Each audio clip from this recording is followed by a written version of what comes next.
ಬಂದಂತಹ ಬೆಂಗಳೂರಿನ ವಿದ್ವಾನ್ ಬ್ರಹ್ಮಣ್ಯ ಆಚಾರ್ಯ ಇವರಿಗೆ ಶ್ರೀಮಠದ ಪರವಾಗಿ ಸ್ವಾಗತವನ್ನು ಬಯಸ್ತಾ ಇದ್ದೇನೆ.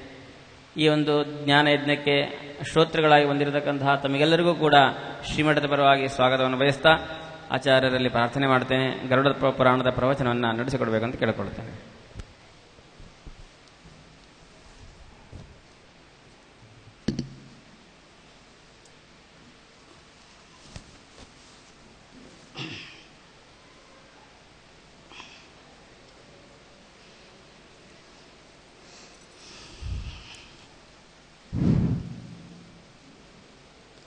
ಶ್ರೀ ಗುರುಭ್ಯೋ ನಮಃ. ಹರಿ ಓಂ. ಜಯತಿ ಹರಿರಚಿಂತ್ಯ ಸರ್ವದೇವೈಕವಂದ್ಯಃ ಪರಮಗುರುರಭೀಷ್ಟಾವಾಪ್ತಿತಃ ಸಜ್ಜನಾನಾಂ ನಿಖಿಲಗುಣಗಣಾರ್ಣೋ ನಿತ್ಯನಿರುಕ್ತದೋಷಃ ಸರಸಿಜನಯನೋऽಸೌ ಶ್ರೀಪತಿರ್ಮಾನದೋ ನಃ. ಬುದ್ಧಿರ್ಬಲಂ ಯಶೋಧೈರ್ಯಂ ನಿರ್ಭಯತ್ವಂ ಅರೋಗತ ಅಜಾಡ್ಯಂ ವಾಕ್ಪಟುತ್ವಂ ಚ ಹನುಮತ್ಸ್ಮರಣಾತ್ ಭವೇತ್.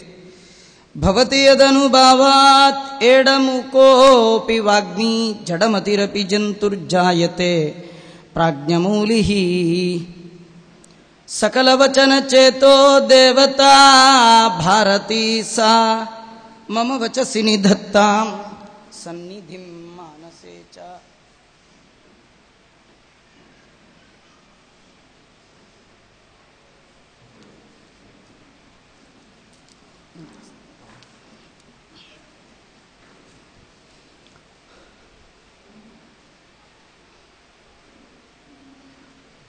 ನಮೋऽस्तु ತಾತ್ವಿಕಾ ದೇವಾಃ ವಿಷ್ಣುಭಕ್ತಿಪರಾಯಣಾಃ ಧರ್ಮಮಾರ್ಗೇ ಪ್ರೇರಯಂತು ಭವಂತಃ ಸರ್ವ ಏವ ಹಿ. ತಪೋ ವಿದ್ಯಾವಿರಕ್ತ್ಯಾದಿ ಸದ್ಗುಣೌಘಾಕರಾನಹಂ ವಾದಿರಾಜಗುರೂನ್ ವಂದೇ ಹಯಗ್ರೀವದಯಾಶ್ರಯಾನ್. ಮೂಕೋಪಿ ಯತ್ಪ್ರಸಾದೇನ ಮುಕುಂದಶಯನಾಯತೆ ರಾಜರಾಜಾಯತೆ ರಿಕ್ತೋ ರಾಘವೇಂದ್ರಂ ತಮಾಶ್ರಯೇ. ಆಪಾದಮೌಳಿಪರ್ಯಂತಂ ಗುರುಣಾಂ ಆಕೃತಿಂ ಸ್ಮರೇತ್ ತೇನ ವಿಘ್ನಾಃ ಪ್ರಣಶ್ಯಂತಿ ಸಿದ್ಧ್ಯಂತಿ ಚ ಮನೋರಥಾಃ. ಸ್ವಸ್ತ್ಯಸ್ತು ಸತಾಂ. ಶ್ರೀ ಗರುಡೋವಾಚ ಕೀದೃಶೋ ಯಮಲೋಕಸ್ಯ ಪಂಥಾ ಭವತಿ ದುಃಖದಃ ತತ್ರ ಯಾಂತಿ ಯತಾ ಪಾಪಾನ್ ತನ್ಮೇ ಕಥಯ ಕೇಶವ. ಶ್ರೀ ಗರುಡರು ಭಗವಂತನನ್ನ ಪ್ರಶ್ನೆ ಮಾಡ್ತಾ ಇದ್ದಾರೆ. ಭಗವಂತ ಮೊದಲ ಅಧ್ಯಾಯದಲ್ಲಿ ಇಹಲೋಕ ಮತ್ತು ಪರಲೋಕಗಳ ದುಃಖವನ್ನು ತಿಳಿಸಿಕೊಟ್ಟಿದ್ದೀಯ. ಇನ್ನು ಅವುಗಳನ್ನು ವಿಸ್ತಾರವಾಗಿ ಕೇಳಬೇಕು ಅಂತ ನನಗೆ ಆಸೆ ಉಂಟಾಗಿದೆ. ಪಾಪಿಯಾದಂತಹ ಮನುಷ್ಯ ಯಮಲೋಕಕ್ಕೆ ಹೋಗುವ ಮಾರ್ಗದಲ್ಲಿ ಯಾವ ರೀತಿಯೆಲ್ಲ ದುಃಖವನ್ನು ಹೊಂತಾನೆ ಅದನ್ನು ಕೃಪೆ ಮಾಡಿ ನನಗೆ ಹೇಳು ಎಂಬುದಾಗಿ ಪ್ರಾರ್ಥನೆ ಮಾಡಿದಾಗ ಭಗವಂತ ಹೇಳ್ತಾ ಇದ್ದಾನೆ. ಶ್ರೀ ಭಗವಾನುವಾಚ ಯಮ ಮಾರ್ಗಂ ಮಹಾದುಃಖಂತೆ ಕಥಯಾಮ್ಯಹಂ ಮಮ ಭುಕ್ತೋಪಿ ತತ್ಶ್ರುತ್ವಾ ತ್ವಂ ಭವಿಷ್ಯಸಿ ಕಂಪಿತಃ.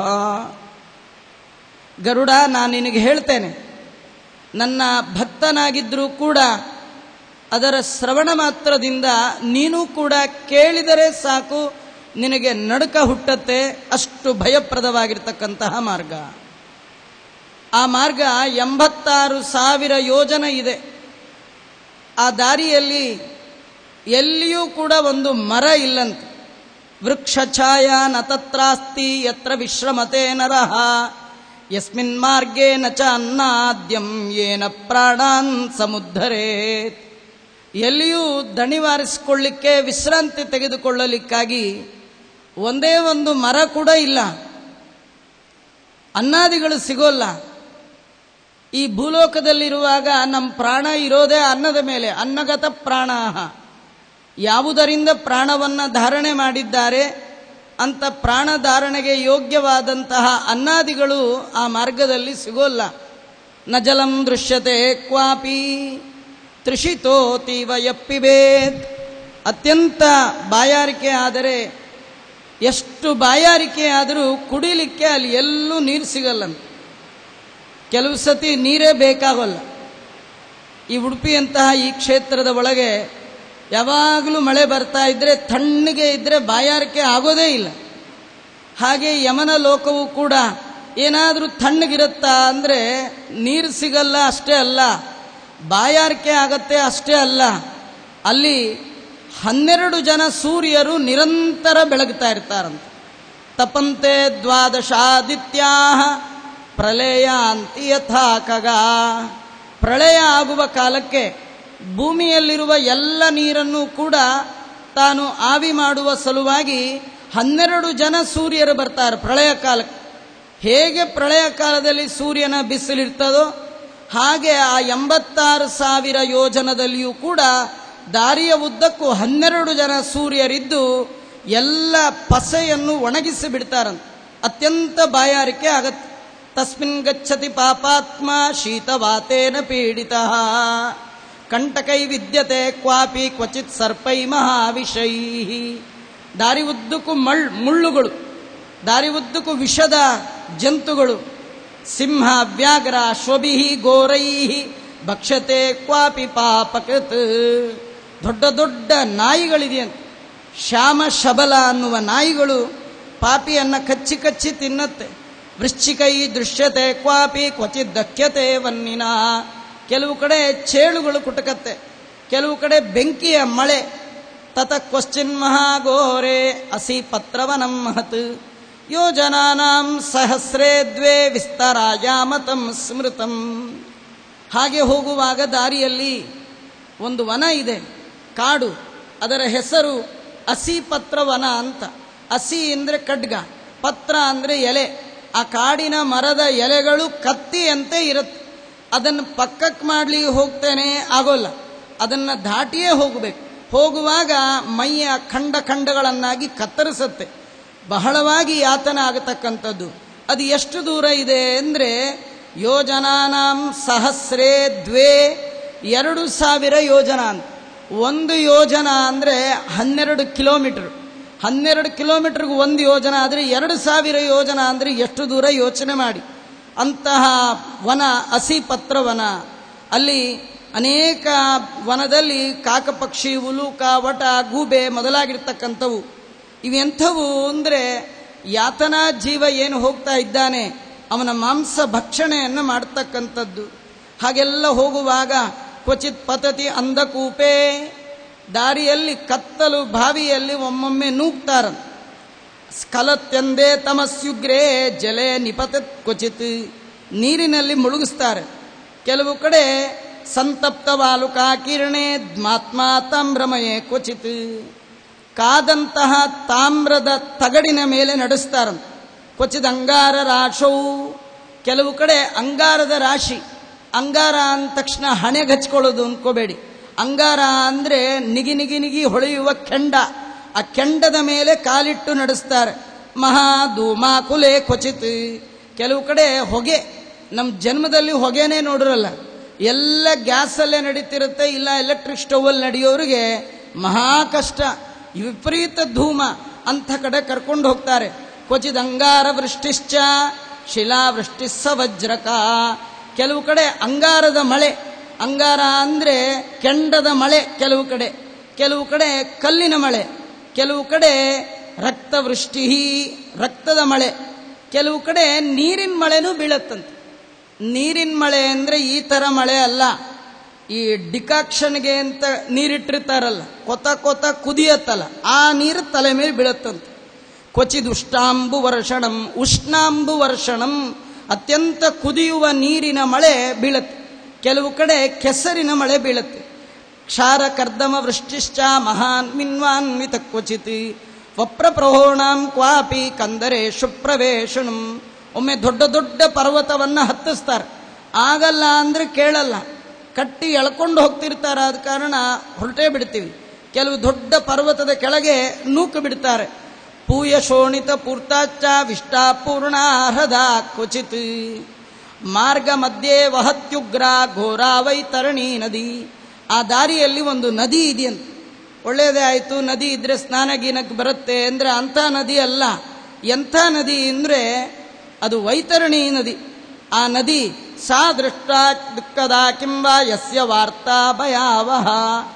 ಯಾವ ನದಿಯ ಪರಿಚಯ ಮಾಡ್ಕೊಳ್ಳೋದೇ ಭಯವಾಗುತ್ತೋ, ಯಾವ ನದಿಯ ಹೆಸರು ಕೇಳಿದ್ರೆ ಭಯ ಆಗುತ್ತೋ ಅಂಥ ನದಿ ಅದು. ಶತಯೋಜನ ವಿಸ್ತೀರ್ಣ.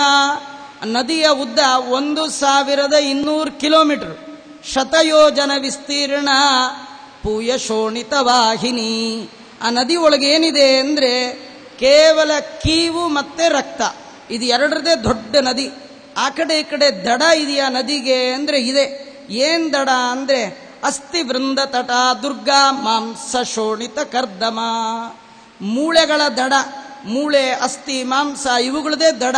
ಅಗಾಧ ದುಸ್ತರ ಪಾಪೈ ಕೇಶ ಶೈವಾಲ ದುರ್ಗಮ ಮಹಾಗ್ರಾಹ ಸಮಾಕಿರಣ ಘೋರ ಪಕ್ಷಿ ಶತೈಋತ. ನೋಡ್ಲಿಕ್ಕೆ ಭಯಂಕರ. ಆ ನದಿ ಪಾಪಿಗಳು ಬಂದದ್ದನ್ನು ನೋಡಿದ್ರೆ ಭಾರಿ ಖುಷಿ ಆಗತ್ತಂತೆ, ಉಕ್ಕಿ ಉಕ್ಕಿ ಬರುತ್ತಂತೆ. ಸುಮ್ಮನೆ ಇದು ಯದ್ಯಪಿ ಅದಕ್ಕೆ ಉದಾಹರಣೆ ಅಲ್ಲ. ಆಚಾರ್ಯರಲ್ಲಿ ತಮ್ಮಂದಿರಾದ ವಿಷ್ಣು ತೀರ್ಥರು ಸನ್ಯಾಸ ಸ್ವೀಕಾರ ಮಾಡಿದ ಮೇಲೆ ಗಂಗಾ ಸ್ನಾನಕ್ಕೆ ಅಂತ ಹೋದ್ರಂತೆ. ತೀರ್ಥಕಂ ವಿಷ್ಣು ತೀರ್ಥಸ್ಯ ವಿಷ್ಣು ತೀರ್ಥಸ್ಯ ತೀರ್ಥಕಂ. ಪುಣ್ಯಾತ್ಮರಾದಂಥ ವಿಷ್ಣು ತೀರ್ಥರನ್ನು ನೋಡಿ ಗಂಗಾ ನದಿ ಅವರ ಹತ್ರ ಅದೇ ಬಂದ್ಬಿಡ್ತಂತೆ. ಇವರು ನದಿ ಹತ್ರ ಹೋಗಿದ್ದಲ್ಲ, ನದಿಯೇ ಅವರ ಹತ್ರ ಬಂತಂತೆ. ಹಾಗೆ ವಿರುದ್ಧವಾಗಿ ನಾವು ನೋಡುವಾಗ ಪಾಪಿಗಳು ಈ ನದಿ ಹತ್ರ ಹೋದರೆ ನದಿ ಹತ್ರ ಹೋಗಬೇಕಾದ್ದೇ ಇಲ್ಲ, ಆ ನದಿಯೇ ಇವರ ಹತ್ರ ಓಡೋಡಿ ಬರುತ್ತಂತೆ. ಪಾಪಿಗಳನ್ನು ಕಂಡ್ರೆ ಅಷ್ಟು ಖುಷಿ ಪಡುತ್ತಂತೆ. ಅಗಾಧ ದುಸ್ತ ಆಗತಂ ಪಾಪಿನಂ ದೃಷ್ಟ ಜ್ವಾಲಾಧೂಮ ಸಮಾಕುಲ ಕೊತತೆ ಸಾ ನದಿ ತಾರ್ಕ್ಷ ಕಟಾಹಾಂತಗ್ರತಂ ಯಥಾ. ಒಂದು ಬಾಂಡ್ಲೆ ಒಳಗೆ ಎಣ್ಣೆ ಹಾಕಿ ಕೆಳಗೆ ಬೆಂಕಿ ಇಟ್ಟಿದ್ರೆ ಅದು ಹೇಗೆ ಕುದಿಬೇಕು ಹಾಗೆ ಪಾಪಿಯನ್ನು ಕಂಡ ಈ ನದಿ ಕುದಿಯತ್ತಂತೆ. ಭಗವಂತ ಪಾಪಿನಾಂ ಪತನಾಯೈವ ನಿರ್ಮಿತ ಸಾ ನದಿ ಖಗ.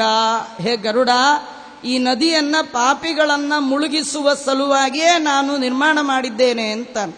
ಅಂತಹ ನದಿ ಅದು. ನಾಪರಂ ದೃಶ್ಯತೆ ತಸ್ಯ ದುಸ್ತರ ಬಹು ದುಃಖದ. ಅದರ ಪಾರ ಕೊನೆ ಕಾಣೋದೇ ಇಲ್ಲಂತೆ. ಏವಂ ಬಹುವಿಧ ಕ್ಲೇಶ ಯಮ ಮಾರ್ಗೇತಿ ದುಃಖದೆ ಕ್ರೋಶಂತರುದಂತಶ್ಚ ದುಃಖಿತಂ ಯಾಂತಿ ಪಾಪಿನ. ಕೂಗ್ತಾ ಕಿರ್ಚ್ತಾ ಅತ್ಯಂತ ದುಃಖಪ್ರದವಾದ ಆ ಮಾರ್ಗದಲ್ಲಿ ಹೋಗ್ತಾರೆ. ಹೇಗೆ ಹೋಗ್ತಾರೆ ಹೇಳ್ತಾರೆ. ಪಾಶೇನ ಯಂತ್ರಿತ ಕೇಚಿತ್ ಕೃಷ್ಯಮಾಣಸ್ತತಾಂಕುಶೈ ಶಸ್ತ್ರಾಗ್ರೈ ಪೃಷ್ಠತ ಪ್ರೋತೈ ನಿಯಮಾನಾಚ್ಚ ಪಾಪಿನ. ಕೆಲವು ಪಾಪಿಗಳನ್ನ ಪಾಶೇನ ಯಂತ್ರಿತ ಹಗ್ಗದಿಂದ ಕಟ್ಟಿ ಎಳ್ಕೊಂಡು ಹೋಗ್ತಾರೆ. ಕೆಲವರನ್ನ ಹಿಂದಿನಿಂದ ಅಂಕುಶವನ್ನ ತಿವಿದು ತಿವಿದು ತಿವಿದು ಮುಂದಕ್ಕೆ ನೂಗ್ತಾರಂತ. ಹೀಗೆಲ್ಲ ಮಾಡ್ತಾರೆ. ಕಟ್ಟೋದು ಅಂದ್ರೆ ಹೇಗೆ ಕಟ್ತಾರೆ? ನಾಸಾಗ್ರ ಪಾಶಕೃಷ್ಟಾಶ್ಚ ಕರ್ಣಪಾಶೈಸ್ತತ ಪರೇ. ಕೆಲವರಿಗೆ ಮೂಗಿನ ತುದಿಗೆ ಹಗ್ಗ ಹಾಕಿ ಎಳ್ಕೊಂಡು ಹೋಗ್ತಾರಂತ, ಕೆಲವರಿಗೆ ಕಿವಿಗೆ ಹಗ್ಗ ಹಾಕಿ ಎಳ್ಕೊಂಡು ಹೋಗ್ತಾರಂತ. ಕಾಲಪಾಶೈ ಕೃಷ್ಯಮಾಣ ಕಾಕೈ ಕೃಷ್ಯಾಸ್ತತ ಪರೇ. ಕೆಲವರನ್ನ ಕಾಗೆಯನ್ನ ಹೇಗೆ ಹಗ್ಗಕ್ಕೆ ಕಟ್ಟಿ ಎಳಿಬೇಕು ಹಾಗೆ ಎಳಿತಾರೆ. ಗ್ರೀವ ಬಾಹು ಪಾದೇಶು ಬದ್ಧ ಪೃಷ್ಠೇಚ ಶೃಂಖಲೈ. ಕೆಲವು ಪಾಪಿಗಳಿಗೆ ಕಾಲು ಕಟ್ಟಿರ್ತಾರೆ, ಬಾಹುಗಳನ್ನು ಕಟ್ಟಿರ್ತಾರೆ, ಹಾಕಿ ಬಿಗಿದು ಕಬ್ಬಿಣದ ಭಾರವನ್ನು ಅವರು ಕಟ್ಟಿ ಎಳ್ಕೊಂಡು ಹೋಗ್ತಾರಂತ. ಯಮದೂತೈ ಮಹಾಗೋರೈ ತಾಡ್ಯಮಾನಾಶ್ಚ ಮುದ್ಗರೈ. ಮುದ್ಗರ ಅಂದರೆ ಸುತ್ತಿಗೆ, ಹ್ಯಾಮರ್, ಅದರಲ್ಲಿ ಹೊಡೆದು ಎಳ್ಕೊಂಡು ಹೋಗ್ತಾರೆ. ಒಮ್ಮೆ ಒಂದು ಏಟು ಯಮದೂತರು ಹಾಕಿಬಿಟ್ರೆ ವಮಂತೋ ರುದಿರಂ ವಕ್ರ ತದೇವಾಶ್ನಂತಿ ತೇ ಪುನಃ. ಒಮ್ಮೆ ಏಟು ಹಾಕಿದ್ರೆ ಪಾಪಿಗೆ ಬಾಯಿ ತುಂಬ ವಾಂತಿ ಬರುತ್ತಂತ. ಹಸಿವಿನಿಂದ ಮತ್ತೆ ಪಾಪಿ ಆದವ ಅದನ್ನೇ ತಿಂತಾನಂತ. ತಿಂತ ಅನ್ಕೊಳ್ತಾನಂತ ನಾ ಮಾಡಿದ ಕರ್ಮ ಅಂತ. ಶೋಚಂತಿ ಸ್ವಾನಿ ಕರ್ಮಾಣಿ ಗ್ಲಾನಿಂ ಗಚ್ಚತಿ ಜಂತವ ಅತೀವ ದುಃಖ ಸಂಪನ್ನ ಪ್ರಯಾಂತಿ ಯಮ ಮಂದಿರಂ. ತಾನು ಮಾಡಿದ ತಪ್ಪಿನ ಅರಿವನ್ನು ಮಾಡಿಕೊಳ್ತಾ, ಮಾಡಿದ ಕರ್ಮಗಳನ್ನು ನೆನೆಸ್ಕೊಳ್ತಾ, ದುಃಖ ಪಡ್ತಾ ಮತ್ತೆ ಮತ್ತೆ ಮೂರ್ಛೆ ಬಿದ್ದು ಬಿದ್ದು ಬಿದ್ದು ಹೋಗ್ತಾ ಇದ್ದಾನೆ. ತಥಾ ಚ ಸವ್ರಜಾನ್ ಮಾರ್ಗೆ ಪುತ್ರ ಪೌತ್ರ ಇತಿ ಬ್ರವನ್. ದಾರಿ ಉದ್ದಕ್ಕೂ ಮಗ ಮೊಮ್ಮಗ ಅಂತ ಕೂಗ್ತಾ ಕೂಗ್ತಾ ಹೋಗ್ತಾನಂತ. ಹೋಗುವಾಗ ಅವನಿಗನ್ಸತ್ತಂತ, ಎಂಥ ತಪ್ಪು ಮಾಡಿಬಿಟ್ಟೆ, ಮನುಷ್ಯ ಜನ್ಮ ಬರೋದೇ ಅಪರೂಪ, ಅಂಥ ಮಾನವ ಜನ್ಮ ಸಿಕ್ಕಾಗ ಎಂಥ ಹಾಳು ಮಾಡಿಕೊಂಡೆ ನಾನು. ಮಹತಾ ಪುಣ್ಯಯೋಗೇನ ಮಾನುಷಂ ಜನ್ಮ ಲಭ್ಯತೆ ತತ್ರಾಪಿ ನ ಕೃತೋ ಧರ್ಮ ಕೀದೃಶಂ ಹಿ ಮಯಾ ಕೃತಂ. ಎಂಥ ತಪ್ಪು ಮಾಡಿಬಿಟ್ಟೆ, ಅಪರೂಪವಾಗಿ ಸಿಗ್ತಕ್ಕಂಥ ಜನ್ಮ ಇದು ಮಾನವ ಜನ್ಮ. ದಾಸರಂತಾರೆ ಮಾನವ ಜನ್ಮ ದೊಡ್ಡದು, ಇದ ಹಾನಿ ಮಾಡಲು ಬೇಡಿ ಹುಚ್ಚಪ್ಪಗಳಿರ ಅಂದ್ರು. ಹುಚ್ಚಪ್ಪಗಳಿರ ಅಂದರೆ ಈ ಮಾನವ ಜನ್ಮ ಎಲ್ಲರಿಗೂ ದೊಡ್ಡದಲ್ಲ, ಹುಚ್ಚಪ್ಪಗಳಿಗೆ ಭಾರಿ ದೊಡ್ಡದು. ಹುಚ್ಚಪ್ಪಗಳು ಅಂದರೆ ಹುಚ್ಚೂರಾಯ ಅಂತ ಹನುಮಂತ ದೇವರಿಗೆ ಕರೀತಾರೆ. ಹುಚ್ಚಪ್ಪಗಳು ಅಂದರೆ ಹನುಮನ ಮನೆಯವರಿಗೆ. ಯಾರು ಮಧ್ವಾಚಾರ್ಯರ ಮತದಲ್ಲಿ ಬಂದಿದ್ರಿ, ತತ್ರಾಪಿ ದುರ್ಲಭಂ ಮನ್ಯೇ ವೈಕುಂಠ ಪ್ರಿಯ ದರ್ಶನಂ. ಭಗವಂತನ ಮನೆಗೆ ಹೋಗುವಂಥ ಒಂದೇ ಒಂದು ಮೆಟ್ಲು ಕಡಿಮೆ, ನಮಗೆ ಒಂದೇ ಕೂಗಳತೆ ವೈಕುಂಠಕ್ಕೆ. ನಾವೆಲ್ಲ ಎಲ್ಲಿದ್ದೀವಿ ಈಗ? ಮಾನವರಾಗಬೇಕು, ಮಾನವರಾದ ಮೇಲೆ ಬ್ರಾಹ್ಮಣರಾಗಬೇಕು, ಬ್ರಾಹ್ಮಣರಾಗಿ ಆಚಾರ್ಯರ ಪಾದವನ್ನು ನಂಬಬೇಕು. ಈ ದಾರಿ ಬಿಟ್ಟರೆ ಮತ್ತಿನ್ನೊಂದಿಲ್ಲ. ಇದೇ ದಾರಿನಿ ನಡಿ ನಡಿ ನಿನ್ನೆದುರಿಗೆ ಕಾಣುವುದೇ ಮಾರುತಿ ಗುಡಿ, ಬಲಕ ಮಾರಿ ಮಾಡಿ ಬಂಡಿ ಹೊಡಿ. ನಮ್ದು ಜೀವನದ ರಥ ಬಲಗಡೆ ತಿರುಗಬೇಕು. ಯಾಕೆಂದ್ರೆ ತತ್ವಾಭಿಮಾನಿ ದೇವತೆಗಳು ಇರೋದಿಲ್ಲೇ, ಏಳುವಾಗ ಬಲಮಗ್ಲಾಗಿ ಹೇಳಬೇಕು. ನಮ್ಮ ಇಡೀ ಜೀವನ ಬಲಗಡೆ ತಿರುಗಬೇಕು. ನಮೋಸ್ತು ತಾತ್ವಿಕಾ ದೇವಾಹ. ಆ ಎಲ್ಲ ದೇವತೆಗಳಿಗೆ ಉತ್ತಮರಾಗಿರ್ತಕ್ಕಂಥ ವಾಯುದೇವರೇ ನಮ್ಮ ನೇತಾರರು. ಅವರ ಮತಕ್ಕೆ ಬಂದಾಗ ನಮ್ಗೆ ಎರಡು ಗೇಣು ಬಾಕಿ ಇರೋದು.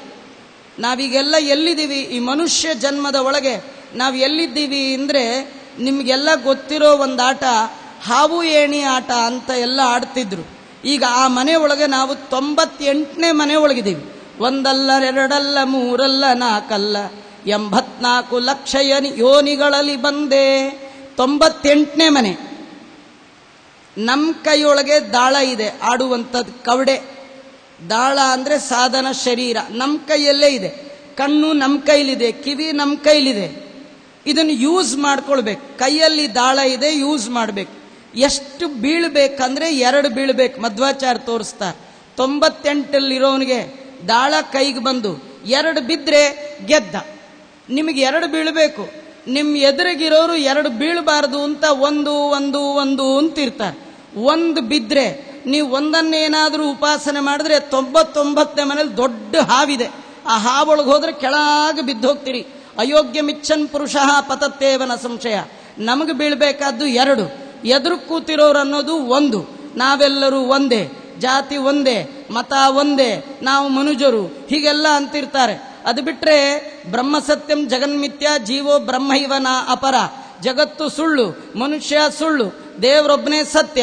ಆ ದೇವ್ರು ಯಾರಂದ್ರೆ ಬೇರೆ ಯಾರಲ್ಲ, ನೀನೇ ದೇವರು ಅಂತ ಅಂದ್ಬಿಡ್ತಾರೆ. ಹೀಗಾಗಿ ಒಂದು ಅಂತಿರ್ತಾರೆ. ನೀವು ಹಾಗೆ ಒಂದು ಉಪಾಸನೆ ಮಾಡಿ ಜೀವನ ಪೂರ ಒಂದೇ ಅನ್ಕೊಂಡ್ರಿ ದೊಡ್ಡ ಹಾವಿನ ಬಾಯಿಯೊಳಗೆ ಬಿದ್ದು ಬಿಡ್ತೀರಿ. ಕಾಲ ಅನ್ನುವ ಅಹಿ ನಮ್ಮನ್ನ ಗ್ರಸತಿ ನುಂಗೇ ಬಿಡತ್ತಂತೆ. ನುಂಗ್ತು ಅಂದ್ರೆ ಎಲ್ಲಿ ಒಂದೇ ಮನೇಲಿ ಬೀಳ್ತಿರೋ ಎಲ್ಲಿ ಬೀಳ್ತೀರಿ ಗೊತ್ತೇ ಇಲ್ಲ. ಹಾಗಾದ್ರೆ ಬೀಳ್ಬೇಕಾದ ಎಷ್ಟು? 2.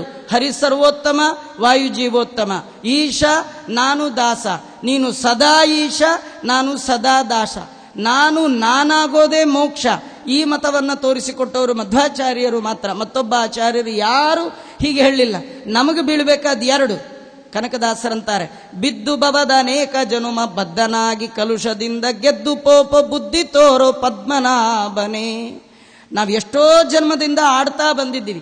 ಈ ಸಂಸಾರ ಅನ್ನುವ ಆಟದಲ್ಲಿ ಗೆಲ್ಲಬೇಕಾದ್ರೆ ಬೀಳಬೇಕಾದ್ದು 2 ಬೀಳುವ ಜನ್ಮ. ಈ ಮಧ್ವಾಚಾರ್ಯರ ಮನೆಯಲ್ಲಿ ಹುಟ್ಟಿದ್ದೀವಿ. ಆಚಾರ್ಯರನ್ನ ಗುರುಗಳು ಅಂತ ನಂಬಿದ್ದೇವೆ. ಅವರು ಕೊಟ್ಟ ಜ್ಞಾನ 2. ಹರಿ ಸರ್ವೋತ್ತಮ, ವಾಯು ಜೀವೋತ್ತಮ ಅನ್ನುವ 2 ತತ್ವಜ್ಞಾನ ಬರಬೇಕು. ಇಂಥ ಒಳ್ಳೆ ಜನ್ಮ ಬಂದಾಗ ಎಷ್ಟು ಅನ್ಯಾಯ ಮಾಡ್ಕೊಂಡ್ಬಿಟ್ಟೆ ಅಂತ ಅವನು ಪಶ್ಚಾತ್ತಾಪ ಪಡ್ತಾ ಹೋಗ್ತಾನೆ. ಮಾನವ ಜನ್ಮ ದೊಡ್ಡದು, ಹಾನಿ ಮಾಡಲು ಬೇಡಿ ಹುಚ್ಚಪ್ಪಗಳಿರ. ಮರುತನ ಮತ ಯಾರು ಹೊಂದಿದ್ದಾರೆ ಇದು ಬಹಳ ಅಪರೂಪ. ಮರಳಿ ಈ ಪರಿ ಜನ್ಮ ಬರುವ ಹವಣಿಕೆಯಂತೂ ಇಲ್ಲ. ಹ್ಯಾಂಗೆ ಮಾಡಲಯ್ಯ ಕೃಷ್ಣ, ಹೋಗುತ್ತಿದೆ ಆಯುಷ್ಯ, ನಮ್ಮ ಆಯುಷ್ಯ ಹೋಗ್ತಾ ಇದೆ. ಎಷ್ಟು ವೇಗ ಹೋಗ್ತಾ ಇದೆ ಅಂದರೆ ಸಂಡೆ ಬರುತ್ತೆ, ಸಂಡೆ ಹೋಗುತ್ತೆ, ಸಂಡೆ ಬರುತ್ತೆ, ಸಂಡೆ ಹೋಗ್ಬಿಡುತ್ತೆ, ಗೊತ್ತೇ ಆಗೋಲ್ಲ. ಮಲಗಿರ್ತೀವಿ, ಬೆಳಗ್ಗೆ ಆಗೇ ಬಿಡುತ್ತೆ, ಎದ್ದಿರ್ತೀವಿ, ರಾತ್ರಿ ಆಗೇ ಹೋಗ್ಬಿಡುತ್ತೆ. ಹಾಗೆ ಕಳಿಬಾರದು. ಹೇಗೆ ಕಳಿಬೇಕು? ದಿನಗಳನ್ನು ಕಳೆವ ಜನರೇ ಸುಜನರು. ಕೆಲವರು ಸಣ್ಣ ವಯಸ್ಸಿನಲ್ಲಿ ಪುರಾಣ ಕೂತಾಗ ದೊಡ್ಡವರು ಏನು ಬಂತು ಈಗಲೇ ಉಪನ್ಯಾಸ ಕೂತ್ಕೊಳ್ತಾನೆ ಅಂತ. ಪುರಾಣ ಕೇಳಕ್ಕೆ ವಯಸ್ಸಿಲ್ಲ. ಪ್ರಹ್ಲಾದರಾಜರಂತಾರೆ, ಕೌಮಾರಾದ ಆಚರೇತ್ ಪ್ರಾಜ್ಞ ಧರ್ಮಾನ್ ಭಾಗವತಾನಿಹ. ಸಣ್ಣ ವಯಸ್ಸಿನಿಂದ ಮಾಡಬೇಕೇ ವಿನಃ ಯಾವಾಗಲೂ ಮಾಡ್ತೀನಿ ಅಂದರೆ ಅಲ್ಲಿವರೆಗೂ ಇರ್ತೀರಿ ಅಂತ ಗ್ಯಾರಂಟಿ ಏನಿದೆ? ಆದ್ರಿಂದ ಹಾಗೇ ಜನ್ಮ ಕಳೆದು ಹೋಗೇ ಬಿಟ್ಟಾಗ ಸತ್ತ ಮೇಲೆ ಅವನು ಯೋಚನೆ ಮಾಡ್ತಾನೆ, ಇಂಥ ಮನುಷ್ಯ ಜನ್ಮ ಬಂದಿತ್ತು, ಒಳ್ಳೆ ಕೆಲಸ ಒಂದೂ ಮಾಡಲೇ ಇಲ್ಲ, ಏನು ಮಾಡಬೇಕಿತ್ತು? ಅವನು ಯೋಚನೆ ಮಾಡ್ತಾ ಅಂತಾನೆ, ಮಯಾ ನ ದತ್ತಂ ನ ಹುತಂ ಹುತಾಶನೇ ತಪೋ ನ ತಪ್ತಂ ತ್ರಿದಶ ನ ಪೂಜಿತಾ ನ ತೀರ್ಥ ಸೇವಾ ವಿಹಿತಾ ವಿಧಾನತೋ ದೇಹಿನ್ ಕ್ವಚಿನ್ ವಿಸ್ತರಯತ್ವಯಾ ಕೃತಂ.